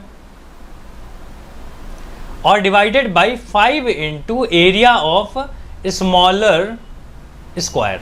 तो ये एरिया ऑफ स्मॉलर स्क्वायर अगर कट जाएगा तो यहाँ पे क्या बचेगा, 1/5 बचेगा कि नहीं। यही चीज इतने आसानी से जो आपको समझ में आ रहा है ना, ये बहुत कॉम्प्लिकेटेड हो सकता है अगर आप इसको सिमिलरिटी से कॉल करने जाओ तुम, ठीक है। और आपसे क्लास 9th में नहीं चाहते हैं कि आप सिमिलरिटी यूज करो, बेमतलब का क्वेश्चन को डिफिकल्ट बनाने की जरूरत नहीं है, ठीक है। आप समझ रहे हो ना मैं किनको बोल रहा हूं, ठीक है। मेरे जैसे जो और भी टीचर्स हैं जो पढ़ा रहे हैं, उनको लगता है ये चीज इस तरीके से होना चाहिए, जो कि सही नहीं है। इसको इसी तरीके से सॉल्व कराओ भाई, बच्चों को इतना डिफिकल्ट मत कर दो कि उनको समझ में नहीं आ जाए। सिमिलरिटी पर आप पढ़ा दे रहे हो, सिमिलरिटी एक चैप्टर है, एक क्वेश्चन के लिए आप सिमिलरिटी इंट्रोड्यूस कर दोगे, सही नहीं है, ठीक है। अब देखो क्वेश्चन नंबर 17 क्या बोलता है हम लोग को, कि क्वेश्चन नंबर 17 में दिया हुआ है कि ये 3 सर्कल है जो कि रेक्टेंगल के अंदर पैक है। पहला वाला देख रहे हैं अपन, ठीक है, ये फर्स्ट है।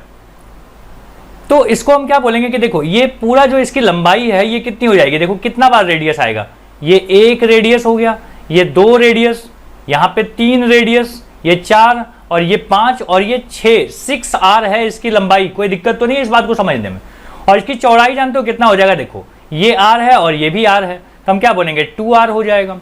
तो हम क्या बोलेंगे कि एरिया ऑफ रेक्टेंगल कितना होगा, area of rectangle is equal to होगा length into breadth, L into b होता है ना। तो लेंथ कितना है यहाँ पे 6r और ब्रेथ कितना है 2r, तो कितना हो जाएगा 12r स्क्वायर। कोई दिक्कत नहीं। अब एरिया ऑफ सर्कल, हमको 3 सर्कल चाहिए, तो हम बोलेंगे एरिया ऑफ 3 सर्कल्स कितना हो जाएगा 3 इंटू पाई आर स्क्वायर, क्योंकि सर्कल का एरिया क्या होता है पाई आर स्क्वायर होता है, 3 है तो 3 से मल्टीप्लाई कर दिया। अब यहां पे क्या बोलोगे कि 3 पाई आर स्क्वायर, ठीक है, यही है। अब हमको फ्रैक्शन चाहिए, तो हम क्या बोलेंगे कि फ्रैक्शन हो जाएगा कि area of 3 circles divided by area of rectangle, ठीक है। एरिया ऑफ 3 सर्कल कितना है, देखो 3 पाई आर स्क्वायर और रेक्टेंगल का एरिया कितना है 12r स्क्वायर। तो ये और ये तो कैंसिल हो गया आर स्क्वायर, और यहां से 3 1 जा 3, 3 4 जा 12, मतलब यहां आ गया पाई बाई 4। तो इनका जो रेशियो आएगा, समझ लो फ्रैक्शन में जो आएगा shaded portion versus the complete area, ये होगा पाई बाई 4। डन। इसी तरीके से ना हम लोग को यहाँ पे सेकेंड वाला भी करना है। सेकेंड वाला तो आसान है यार, 1 2 3 4 सर्कल है, तो इसकी लंबाई कितनी हो जाएगी, देखो 8r हो जाएगा। समझ के बताना होगा कि नहीं होगा। और इसकी जो चौड़ाई है ये हो जाएगा 2r, ठीक है। तो हम फिर से क्या बोलेंगे कि area of rectangle, area of rectangle कितना हो जाएगा 8r इंटू 2r, ठीक है। तो कितना हो जाएगा 16r square. Again area of 4 circles कितना हो जाएगा, 4 सर्कल का area 4 into pi are square होगा, ठीक है। तो ये हो जाएगा 4 पाई आर स्क्वायर। अब अगर मुझे फ्रैक्शन चाहिए तो हम क्या बोलेंगे एरिया ऑफ सर्कल्स, सर्कल्स क्यों हो रहा है क्योंकि 4 सर्कल है ना, डिवाइडेड बाई क्या बोलोगे एरिया ऑफ रेक्टेंगल, ठीक है, area of rectangle. Area of 4 circle कितना होता है 4 पाई आर स्क्वायर, और यहां पे कितना है, यहां पे हो जाएगा 16r square. Are square cancel, 4 से ये कट के हो जाएगा 1/4, ठीक है। मतलब यहां पे आंसर आ जाएगा पाई अपॉन 4। तो देख रहे हो कितना इंटरेस्टिंग कंक्लूजन मिला है अपने को। क्या मिला है कि चाहे आप इस तरीके का कितना बड़ा भी सर्कल ले लो, कितने बड़े भी रेक्टेंगल ले लो, जिसके अंदर कितने भी सर्कल ले लो, उन सब का इस पैटर्न का जो फ्रैक्शन आएगा वो हमेशा कितना आएगा पाई बाई 4 आएगा, ठीक है। क्वेश्चन नंबर 17 यहां पे डन। अब चलते आगे क्वेश्चन नंबर 18 पे। देखो क्वेश्चन नंबर 18 के बारे में मैं आपको क्वेश्चन नंबर 17 के बारे में ही बता रहा था कि देखो ये एक हम लोग को इंपॉर्टेंट रिजल्ट मिल चुका है। तुम कितना भी बड़ा रेक्टेंगल ले लो, उसके अंदर सर्कल फिट कर दो 10 20 50, इन सब में ना इनका आंसर हमेशा पाई बाई 4 ही आएगा, इनका फ्रैक्शन, ठीक है। और यही चीज यहाँ पे अगला क्वेश्चन नंबर 18 में बोला हुआ है कि use the above to make a conjecture. Conjecture मतलब जानते हो क्या होता है, इंपॉर्टेंट रिजल्ट जो कि अपने पिछले बार फाइंड किया था। About the area occupied by the circle fitted into rectangle in the manner shown, जैसा कि हम लोग को दिया हुआ था। और बोला हुआ है कि test your conjecture for particular case 10 circle 20 circle 50 circle and then prove your conjecture. ठीक है भाई, समझ में आ रहा है। और इसको तुम प्रूफ खुद से करोगे, ठीक है। मैं समझा देता हूँ कैसे कैसे बनाना है। देखो आप क्या करोगे यहाँ पे कि एक रेक्टेंगल ऐसे ले लेना, इसमें 10 सर्कल अगर मान लो तुमने बना लिया, 1 2 3 4 5 6 7 8 9 और मान लो 10 ऐसे, तो 10 सर्कल बनाओगे तो इनका जानते हो लेंथ कितना आ जाएगा, लेंथ आ जाएगा 10 टू जा 20 आर आ जाएगा, और ये जो ब्रेथ है ये कितना आ जाएगा, ये आएगा 2 आर। तो इसी तरीके से आप एरिया निकाल लोगे, area is equal to area of rectangle, ठीक है, एरिया ऑफ रेक्टेंगल निकालोगे तो 40 आर स्क्वायर आ जाएगा। मैं सॉल्व नहीं कर रहा हूँ, ये आप कर लो, ठीक है, ये होमवर्क में करो और मुझे करके बताना, कमेंट करना कि सर मेरा आ गया है, मैंने सॉल्व कर लिया, ठीक है। तो क्वेश्चन नंबर 18 मैं आप पे छोड़ देता हूं, चलते हैं आगे क्वेश्चन नंबर 19 पे। अब देखो क्वेश्चन नंबर 19 में क्या बोला हुआ है ना कि the figure shows 9 identical rectangles. ये 9 जो रेक्टेंगल दिख रहा है जैसे 1 2 3 4 5 6 7 8 9, ये सब 9 आइडेंटिकल हैं। तो फिर ये छोटे बड़े ऊपर में कैसे होगा, ये इस तरीके से बेटा कि मान ले एक बार मोबाइल मैंने ऐसे रखा, एक बार ऐसे रखा, ठीक है, तो मोबाइल तो वही है ना, एरिया तो उनका वही है, बस एक बार तुम ऐसे प्लेस किए हो, एक बार ऐसे प्लेस किए हो, ठीक है, ये कहानी है। तब चलो ठीक है, समझ में आ गया हम लोग को। और क्या बोलता हुआ है ना, बोला हुआ है कि to make the larger rectangle whose area is 72 centimetre square, पूरे का एरिया कितना है 72 है। बोलता है हम लोग को अगला कि find the perimeter of each small rectangle, हर एक रेक्टेंगल का हम लोग का, छोटे वाले रेक्टेंगल का हम लोग को पैरीमीटर निकालनी है, ठीक है। तो चलो समझते हैं। देखो सोचो कि अगर ये वाला लेंथ, ये छोटा सा लेंथ L है तो ये B हो जाएगा छोटे वाले का। तो सोचो यहाँ पे ये क्या हो गया, ये वाला B है और ये क्या है, L है, ठीक है। तो इस बड़े से रेक्टेंगल का, लार्जर रेक्टेंगल का लेंथ कितना होगा बताओ तो। लेंथ हो जाएगा देखो L plus L plus L plus L, ठीक है। तो हम क्या बोलेंगे 4L हो जाएगा। या फिर हम ऐसे भी बोल सकते हैं कि देखो ये B, ये B, ये भी B और ये भी B और ये भी B, मतलब 5 बार B आएगा। तो चाहे तुम 4L बोलो या फिर 5B बोलो, बात एक ही है, ठीक है। तो इस रिलेशन को ना हम अपने पास रख लेते हैं। क्या यहाँ तक बात समझ में आ गई? ठीक है। अब सोच रहा हूँ मैं कि देखो पूरा बड़ा सा का एरिया दिया हुआ है, तो बड़ा सा एरिया का लेंथ कितना है 4L है, और इसका B कितना है, देखो ब्रेथ कितना है, तो हम बोलेंगे L प्लस B है, ठीक है। तो ये हो गया अपने पास सेकेंड बात, ठीक है। लेंथ हम लोग को पता है और ब्रेथ पता है, तो हम क्या बोलेंगे L इंटू B, बड़े वाले रेक्टेंगल का बात चल रहा है, इज इक्वल टू 72 है। लेंथ के जगह पे मैं क्या लिख दूं, देखो या तो मैं 4L लिख देता हूं, ठीक है, और B के जगह पे क्या लिखूंगा, L प्लस B लिखूंगा, कोई दिक्कत तो नहीं। अब अगर मैं B के जगह पे, समझो इस बात को कि अगर मैं B के जगह पे ऐसा लिख दूं कि 4L/5, तो कोई दिक्कत नहीं है। तो यही चीज ना मैं यहां पे पुट करूंगा। देखो अब क्या बन गया 4L into L plus B के जगह पे क्या बोला आपने, क्या लिखोगे 4L/5 लिखोगे, and this is equal to कितना 72। तो देखो यहां से ना हम लोग को L मिल जाएगा। कैसे मिलेगा, देखो यहां पे मैं पहले ब्रैकेट वाली चीज कर लेता हूं, ये हो गया 5L, यहाँ पे 4L डिवाइडेड बाई क्या हो गया 5, और यहाँ पे क्या है 4L इज इक्वल टू 72। तो यहाँ आ गया 4L into 9L upon 5 is equal to 72। तो 9 से ये डिवाइड होगा तो कितना हो जाएगा, 9 8 जा 72, 4 से ये कट हो जाएगा तो 2 आ जाएगा, मतलब L इज इक्वल टू आ गया 10 क्या सेंटीमीटर। सोचो अगर हम लोग को L मिल गया तो B भी मिल जाएगा। हम लोग निकाले थे ना कि B इज इक्वल टू होता है 4L अपॉन 5, तो L के जगह पे क्या पुट कर दे, देखो 10 पुट कर देते हैं, और यहाँ पे क्या आ गया 5, तो 5 2 जा, और ये हो गया 8 सेंटीमीटर।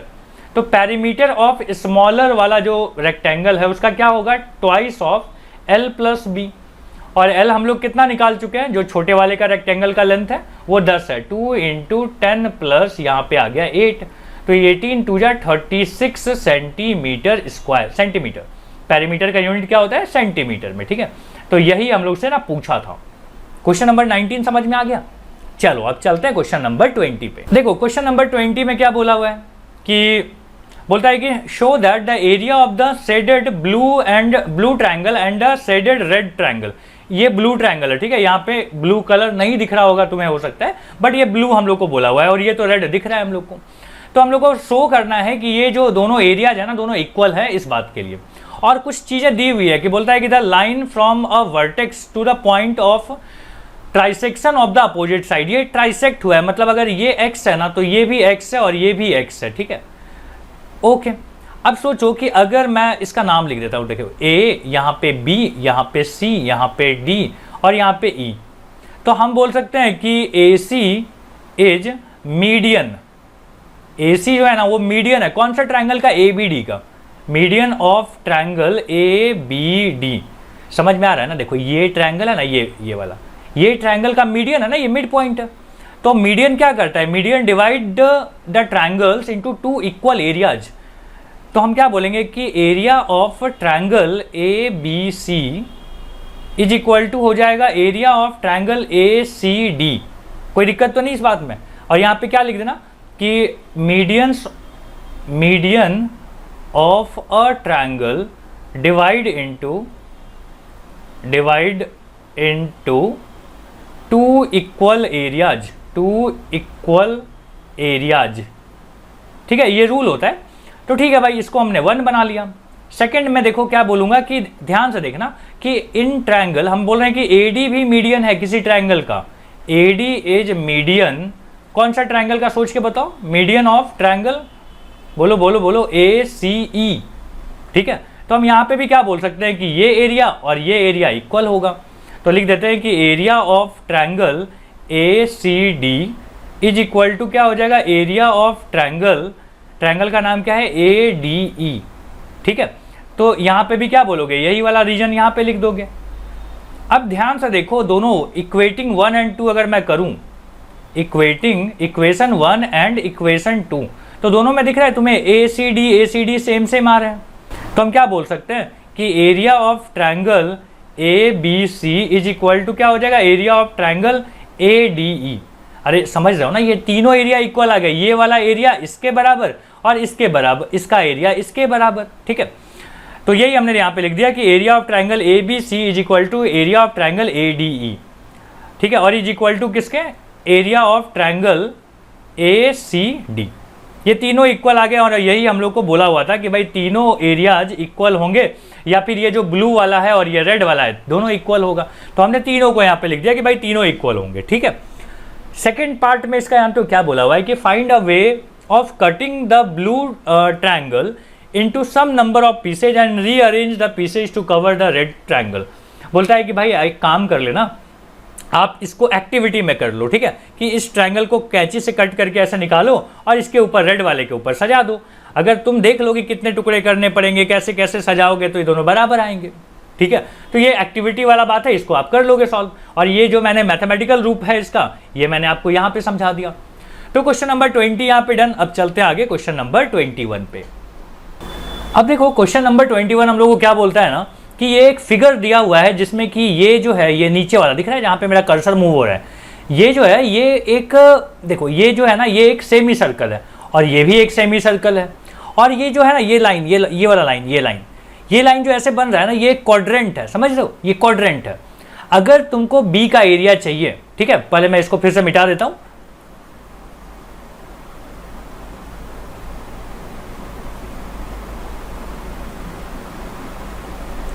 देखो अगर तुमको B चाहिए तो तुम क्या बोलोगे कि मैं पहले क्या करता हूं ना, इतना बड़ा, समझ रहे हो, यहां से लेके यहां तक का एक एरिया में से कुछ चीजें माइनस करूंगा, ठीक है। ये एक क्वाड्रेंट है, तो हम क्या बोल रहे हैं कि इस क्वाड्रेंट का जो रेडियस है ना, समझ ले कि ये वाला है, ये इसको हम R बोल रहे हैं, ठीक है, this is R and this is also R।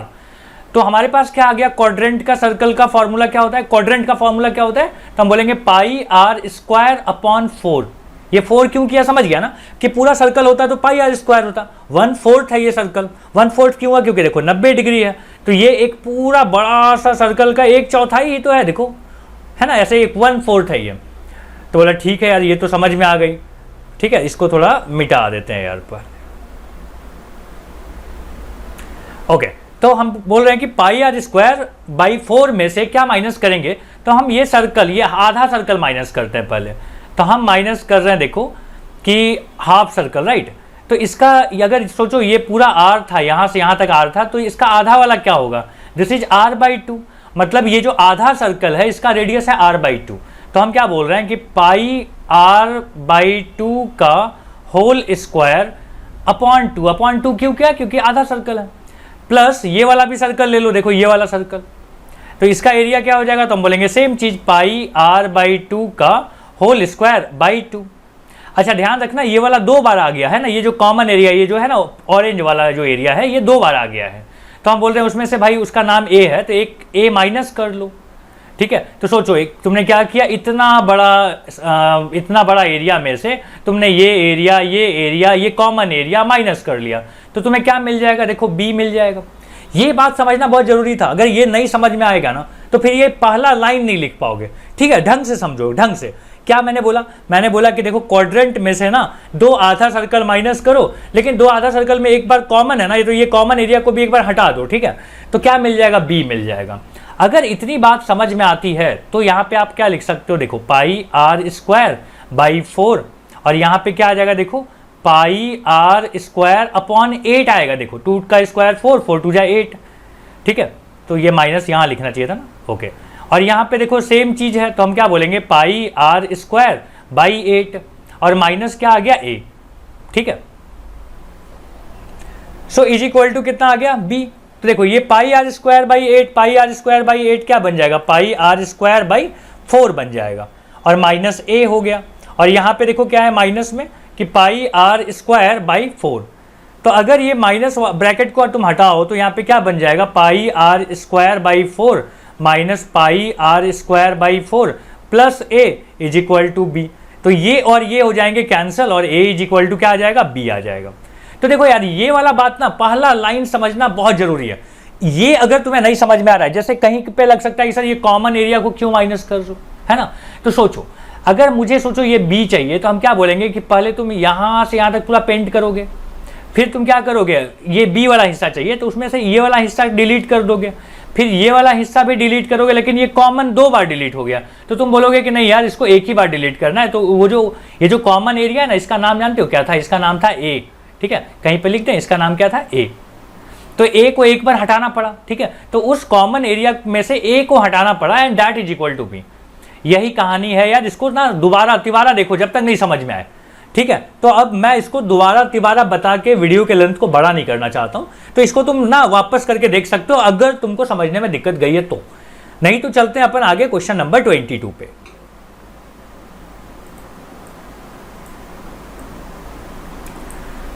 अब देखो क्वेश्चन नंबर 22 क्या बोला हुआ है ना, कि बोलता है कि एक फिगर दिया हुआ है जिसमें कि 4 सेमी सर्कल्स हैं। 4 सेमी सर्कल तुम्हें समझ में आ रहा है कौन कौन, देखो एक तो हो गया ये वाला, ठीक है। और कौन हो गया, देखो ये दूसरा, फिर ये तीसरा, और ये चौथा।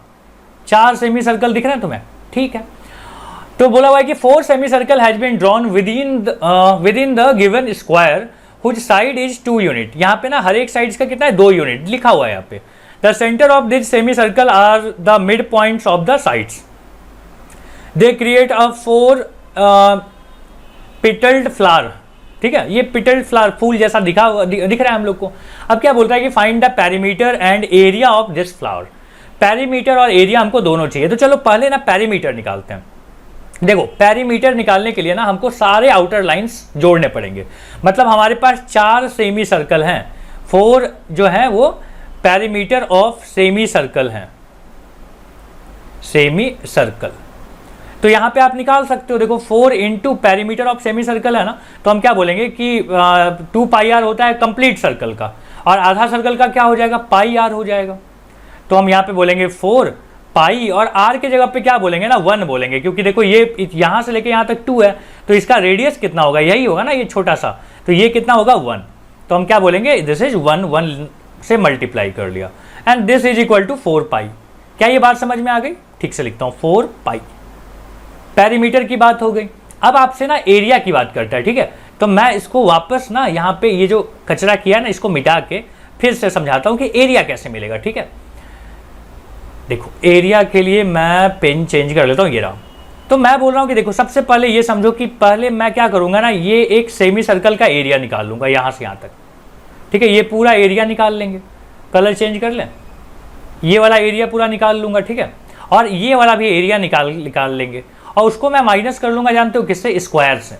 तो इससे क्या मिल जाएगा, ये एरिया मिल जाएगा, मतलब 1 और 2 का एरिया मिल जाएगा, ठीक है। तो मैं लिख रहा हूँ कि area of 1 and 2 is equal to क्या होगा, तो हम बोलेंगे area of square minus area of semicircle, semicircle 2 बार, ठीक है। तो हम यहाँ पे इंटू 2 भी लिख देते हैं, ये कहानी है।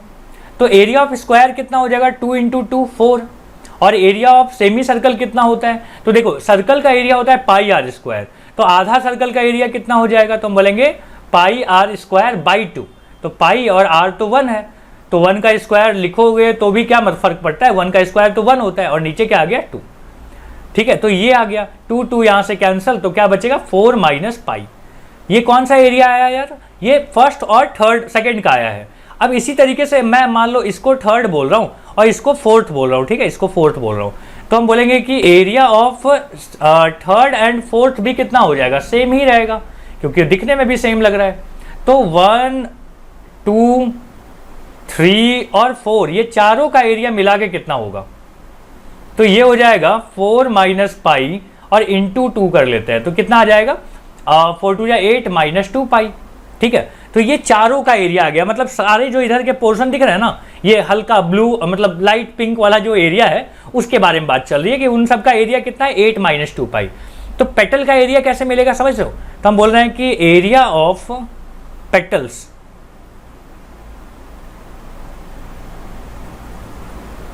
Area of violet region, violet वाला जो रीजन है उसका एरिया कैसे मिलेगा? तो हम बोलेंगे कंप्लीट मतलब एरिया ऑफ स्क्वायर में से एरिया ऑफ 1 2 3 एंड 4 इन सब का एरिया को माइनस कर लोगे तो मिल जाएगा। तो एरिया ऑफ स्क्वायर क्या होता था 2 2 जब 4, और इसमें से क्या माइनस करने वाले हो 8 माइनस 2 पाई। तो ये कितना आ जाएगा देखो 4 माइनस 8 प्लस 2 पाई, तो यहाँ पे क्या बचेगा 2 पाई माइनस 4। ठीक है, सो ये हो गया अपना आंसर किसका? ये जो अपने फूल जैसा बनाया हुआ है ना इन सब का एरिया। ठीक है, तो एरिया ऑफ वायलेट रीजन कितना आ गया? एरिया ऑफ वायलेट रीजन कितना आ गया 2 pi minus 4। Done. Question number 22 अगर समझ में आ गया हो तो अब आगे बढ़ते हैं क्वेश्चन नंबर 23 पे। देखो क्वेश्चन नंबर 23 क्या बोला हुआ है कि ये एक फिगर दी हुई है और जिसमें ये कॉमन कॉर्ड दिया हुआ है। ठीक है, क्या बोलता है कि a common chord, a chord BC यहाँ पे दिया हुआ है, chord of a larger circle is drawn touching the smaller circle at a. इसको कहाँ पे टच कर रहा है? ए पे कर रहा है। The length of BC is L, BC का पूरा लेंथ कितना है? L दिया हुआ है। तो हमको शो करना है कि the area of green region, ये जो ग्रीन वाला रीजन है ना ऐसा रिंग जैसा, ये कितना होता है? ये होता है हाफ पाई L स्क्वायर। ठीक है, सोचते हैं यार कैसे होगा। देखो पहले तो मैं क्या कर रहा हूँ ना, यहाँ से एक लाइन खींच लिया और ये भी एक लाइन ऐसे खींच लेते हैं। ठीक है, तो ये देखो, ये अगर सोचो पूरा BC पूरा अगर L था तो ये क्या हो जाएगा? L/2 हो जाएगा।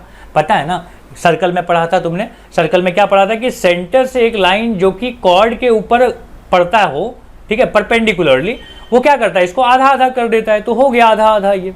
ठीक है, तो ये L/2 हो गया। और इसको क्या बोल रहे हैं यार? इसको हम बोल रहे हैं कैपिटल R, बड़े वाले का कैपिटल R और छोटे वाले सर्कल का रेडियस को स्मॉल r बोल रहा हूँ। ठीक है, तो यार ये वाला बात हो गया। तो अब हम क्या बोल रहे हैं कि area of green region, green region कितना हो जाएगा? तो हम बोलेंगे बड़ा वाला सर्कल का एरिया माइनस छोटा वाला सर्कल का एरिया कर लोगे तो ये रिंग का एरिया मिल जाएगा। अब यहाँ देखो पाई अगर तुमने कॉमन ले लिया हो तो क्या बचेगा? R square minus r square. अब यहाँ पे एक और चीज देखना कि देखो तुम्हें पता है ना कि r square is equal to होता है आर स्क्वायर प्लस L/2 का होल स्क्वायर, पाइथागोरस थ्योरम भाई।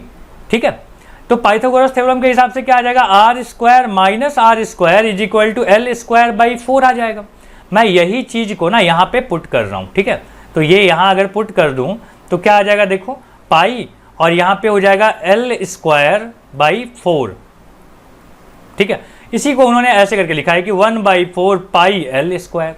तो कोई दिक्कत तो नहीं है एरिया ऑफ ग्रीन रीजन निकालने में? आसान था ये, है ना? आसान था, बहुत कम टाइम पे सॉल्व भी हो गया, कोई दिक्कत वाली बात नहीं है। क्वेश्चन नंबर 23 के बाद अब चलते हैं क्वेश्चन नंबर 24 पे।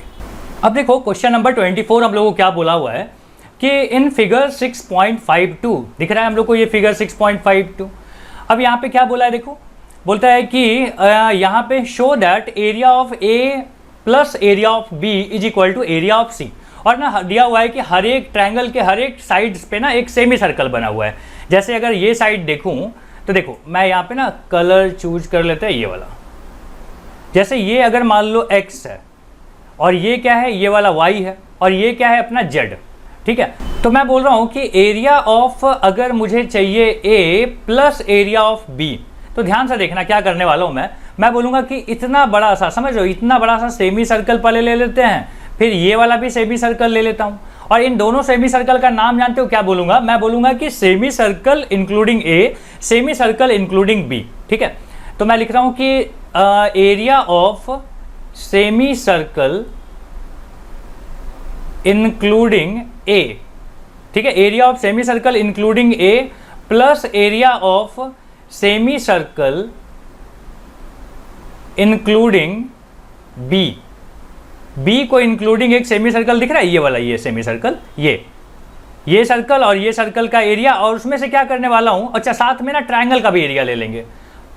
ठीक है, plus area of triangle C में से अपने को क्या माइनस करनी है ना, सोचो पूरे में से मैं माइनस कर लूं अगर ये हिस्सा, ये वाला हिस्सा, ठीक है, ये पूरा हिस्सा अगर मैं माइनस कर लूं, पूरा हिस्सा क्या है, तो हम बोलेंगे area of semicircle including C. C को इंक्लूड करके एक सेमी सर्कल बना हुआ दिख रहा है ना, ये वाला, इसको अपन क्या करेंगे, माइनस करेंगे। तो सोचो, देखो मैं क्या लिख रहा हूं, मैं लिख रहा हूं कि area of semi circle A कितना हो जाएगा, तो हम बोल रहे हैं कि ये हो जाएगा पाई आर स्क्वायर और पाई आर वन स्क्वायर। ठीक है, इसका मान लो रेडियस R1 है, तो हम क्या बोल रहे हैं, पाई R1 स्क्वायर। ठीक है, ओके, समझ रहे हो ना, ट्रायंगल के जो दोनों साइड्स है ना बेटा, एक को मैंने x माना था, एक को y और एक को z, तो ये वाला पे जो बन रहा है ना सर्कल, ये, इसको मैं R1 बोला हूँ, और R1 पता है कितना हो जाएगा, R1 जो है ना वो x/2 होगा। सिमिलरली अगर मैं इसको ये सेमी सर्कल निकालने के लिए यहाँ पे अगर R2 बोल रहा हूँ, तो R2 जानते हो कितना हो जाएगा, R2 हो जाएगा y/2, और ये z है ना अपना, ये वाला कितना है z, तो हम क्या बोलेंगे कि R3 अगर मैं बोलूँगा आगे चल के, ये वाला R3 होगा यहाँ से यहाँ तक, तो इसके लिए क्या बोलेंगे कि z/2। ठीक है, तो चलो ठीक है, सॉल्व करते हैं। तो हम बोलेंगे कि एरिया ऑफ सेमी सर्कल का फॉर्मूला यही होता है, पाई आर स्क्वायर बाई 2। यहाँ पे भी क्या करोगे, पाई R2 का square upon 2, plus area of triangle निकालनी है, तो ट्रायंगल का एरिया क्या होता है, half into base into height, base हो गया y और हाइट यहाँ पे x हो गया। ठीक है, तो ये यहाँ पे लिख दिया, और माइनस क्या करनी है मेरे को, सेमी सर्कल का एरिया में से सेमी सर्कल का एरिया माइनस करना है, और सेमी सर्कल का जो रेडियस है उसको R3 बोला है मैंने, तो हम क्या बोलेंगे, पाई R3 का स्क्वायर अपॉन 2। यहाँ तक समझ में आ गया? अब सोचो कि अगर मैं बोलूं कि पाई/2 मैंने कॉमन ले लिया, तो यहाँ पे क्या बनेगा, R1 का स्क्वायर और यहाँ पे बनेगा R2 का स्क्वायर, प्लस यहाँ पे क्या हो जाएगा, तो हम बोलेंगे xy/2। ठीक है, और यहाँ पे क्या लिखा हुआ है, पाई, और R3 जो है वो तो क्या है, z का स्क्वायर, तो मैं बोलूँगा z/2 का होल स्क्वायर, या एक काम करो, इसको ऐसे रहने दो, पाई R3 का स्क्वायर अपॉन 2 रहने दो। ठीक है, अब सोचो, देखो तुम्हें पता है कि अगर मैं 2R1 का स्क्वायर लिखूं और 2R2 का स्क्वायर लिखूं, तो अपने पास जानते हो क्या आएगा, अपने पास आएगा z का स्क्वायर, पाइथागोरस थ्योरम भाई। देखो ये x स्क्वायर, ये y स्क्वायर, x को क्या लिख सकते हैं, x को लिख सकते हैं 2R1। सो यहाँ पे क्या आ जाएगा ना, 4 कॉमन ले लेना, तो यहाँ पे आ जाएगा R1 का स्क्वायर और यहाँ पे R2 का स्क्वायर इज इक्वल टू क्या आ गया, z स्क्वायर। सो यहाँ पे क्या लिख सकते हो ना, R1 का स्क्वायर प्लस R2 का square is equal to z/2 का होल स्क्वायर, लिख सकते हैं ऐसा।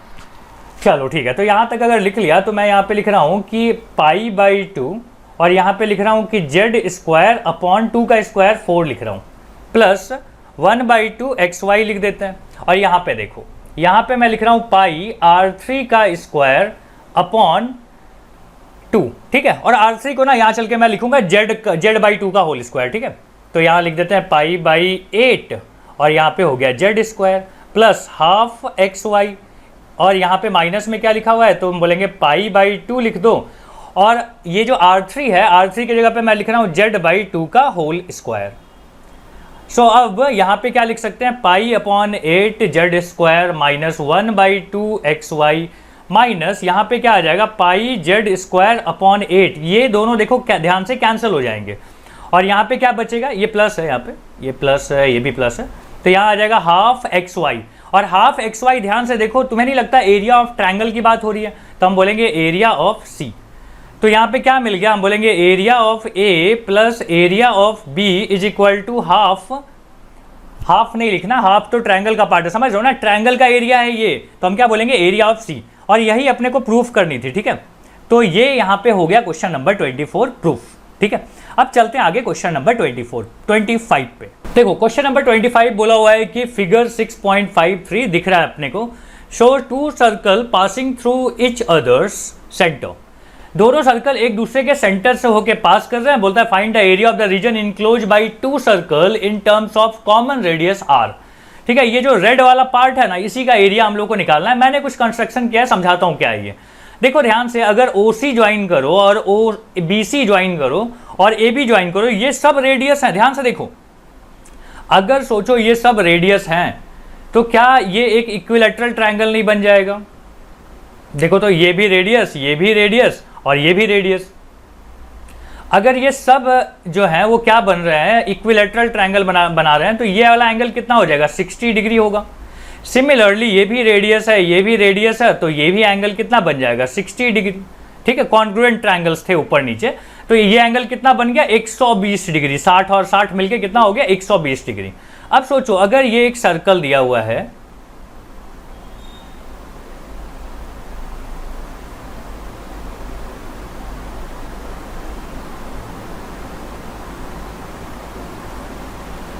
ठीक है, अगर हमने अपने पास एक सर्कल यहां पे दिया हुआ है इस तरीके से, तो ये वाला जो पार्ट है, समझ रहे हो, ये वाला पार्ट, ये वाला पार्ट, इसके बारे में बात कर रहा हूं मैं, ये ऐसा नहीं दिख रहा है तुम्हें, और ये दिख रहा है अपना कितना, 120 डिग्री, और इसका एरिया चाहिए मुझे, ठीक है, ये वाला हिस्से का एरिया चाहिए, ये, ठीक है, ये। तो हम क्या बोलेंगे कि ये तो सेगमेंट है, तो तुम्हें पता है एरिया ऑफ सेगमेंट कैसे निकालते हैं, area of segment is equal to होता है area of sector minus area of triangle. कौन सा ट्रायंगल, ये वाला ट्रायंगल, ठीक है, जिसको मैं डॉटेड लाइन से ऐसे दिखा रहा हूं, देखो।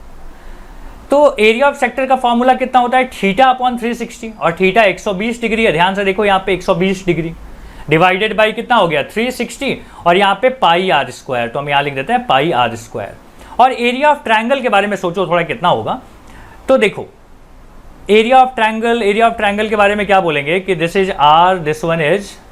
अब देखो एरिया ऑफ ट्रायंगल निकालते समय क्या करना ना, सोचो ये पूरे ट्रायंगल का एरिया अपने को पता है, इसका अगर आधा कर दूं तो ये वाला मिल जाएगा, ठीक है। फिर से बताऊं, देखो क्या बोल रहा हूं मैं कि हमको अगर ये एरिया चाहिए, ये एरिया का नाम कैसे बोले यार, देखो ऐसे लेते हैं, ये एरिया अपने को निकल सकता है, ये जो ग्रीन से मैं बना रहा हूं, कैसे मिलेगा, तो हम बोलेंगे ये एरिया निकालने के लिए आप क्या करोगे, आप एक इक्विलैटरल ट्रायंगल जो कि ABC है, ठीक है, मैं यहां लिखता हूं कि एरिया ऑफ ट्रायंगल ABC ये कितना होता है, √3/4 साइड स्क्वायर, ये होता है इक्विलैटरल ट्रायंगल है ना ABC, तो इसका एरिया ये होगा।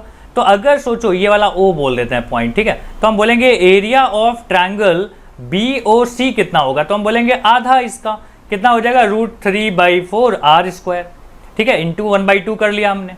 अब सोचो अगर मुझे क्या नाम है, BDC, area of triangle BDC चाहिए, तो इसी का डबल करना पड़ेगा, तो क्या आ जाएगा, 1/2 √3/4 R स्क्वायर होगा ना।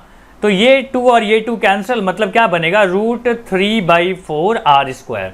तो मैं यहाँ पे लिख रहा हूँ कि √3/4 R स्क्वायर। क्या ये बात समझ में आ गई? अगर मैं एरिया ऑफ सेगमेंट निकाल लिया, ये वाला हिस्सा है, तो इसी को मैं डबल कर दूंगा तो क्या मिल जाएगा, पूरा आधा आधा गोला मिल जाएगा। तो ये कितना हो जाएगा, देखो ये हो जाएगा 12 3 जा 36, ये 1/3 हो गया, तो हम यहाँ पे क्या बोलेंगे, पाई R square by 3 minus √3/4 R square. ये क्या मिल गया अपने को, एरिया ऑफ सेगमेंट मिल गया। तो हम बोलेंगे कि एरिया ऑफ रेड पार्ट जो होगा वो twice of area of segment होगा, twice of area of segment. समझाता हूं कैसे, सोचो ये हिस्सा मिल गया ना, ये हिस्सा तुम्हें, तो अगर इधर का सर्कल एक ऐसा बना हुआ है, ऐसा, ठीक है, तो ये वाला हिस्सा नहीं मिल जाएगा तुम्हें, देखो ऐसे करके, ये वाला भी तो एक सेगमेंट है ना, ये वाला हिस्सा, तो ये सेगमेंट भी तो सेम आएगा, तो हम बोलेंगे इसी को डबल कर दो तो मिल गया अपने को टोटल एरिया। तो ट्वाइस ऑफ, यहाँ पे क्या लिखेंगे, पाई/3 R square minus √3/4 R square. ज़्यादा से ज़्यादा क्या कर सकते हो ना, 2 तो बाहर था ही, R स्क्वायर कॉमन ले लो, तो यहाँ पे क्या बचेगा, पाई/3, और यहाँ बचेगा अपने पास √3/4। यही हो जाएगा अपना area of red part, red part. ठीक है, तो क्वेश्चन नंबर 25 यहाँ पे डन। समझ में आनी चाहिए आपको एक एक बातें। थोड़ा मुश्किल होता है यार, आखिरी के क्वेश्चंस कर रहे हैं, एक्सरसाइज का आखिरी क्वेश्चंस कर रहे हैं, है ना। ऑलमोस्ट आखिरी वाला पार्ट 25, 26, 27 ये सब तो लास्ट वाले क्वेश्चंस हैं, डिफिकल्टी होंगी उसमें। ठीक है, तो आराम से सोच समझ के करो। एक बार में नहीं समझ में आता, दोबारा देखो, समझ में जरूर आएगा। ठीक है, तो क्वेश्चन नंबर 25 डन। अब चलते हैं क्वेश्चन नंबर 26 पे। देखो क्वेश्चन नंबर 26 में ध्यान देना, यहाँ पे एक छोटा सा ना डायग्राम में गड़बड़ी है। समझाता हूँ क्या गड़बड़ी है। देखो ये वाला ए है, ठीक है, कौन सा, ये वाला ए है, ठीक है, वो वाला ए नहीं है जो वहां पे बना हुआ है, ये ए है। हम लोग को क्या बोलता है ना कि देखो ए का एरिया जो है ना वो उसको हम ए बोलेंगे, सी का एरिया को सी बोलेंगे, बी का एरिया को बी बोलेंगे। तो हम लोग को प्रूफ क्या करनी है कि एरिया ऑफ रेक्टेंगल, ये जो बड़ा सा रेक्टेंगल है ना, दिस इज इक्वल टू इतना होता है। ठीक है, तो चलो सॉल्व किया जाए।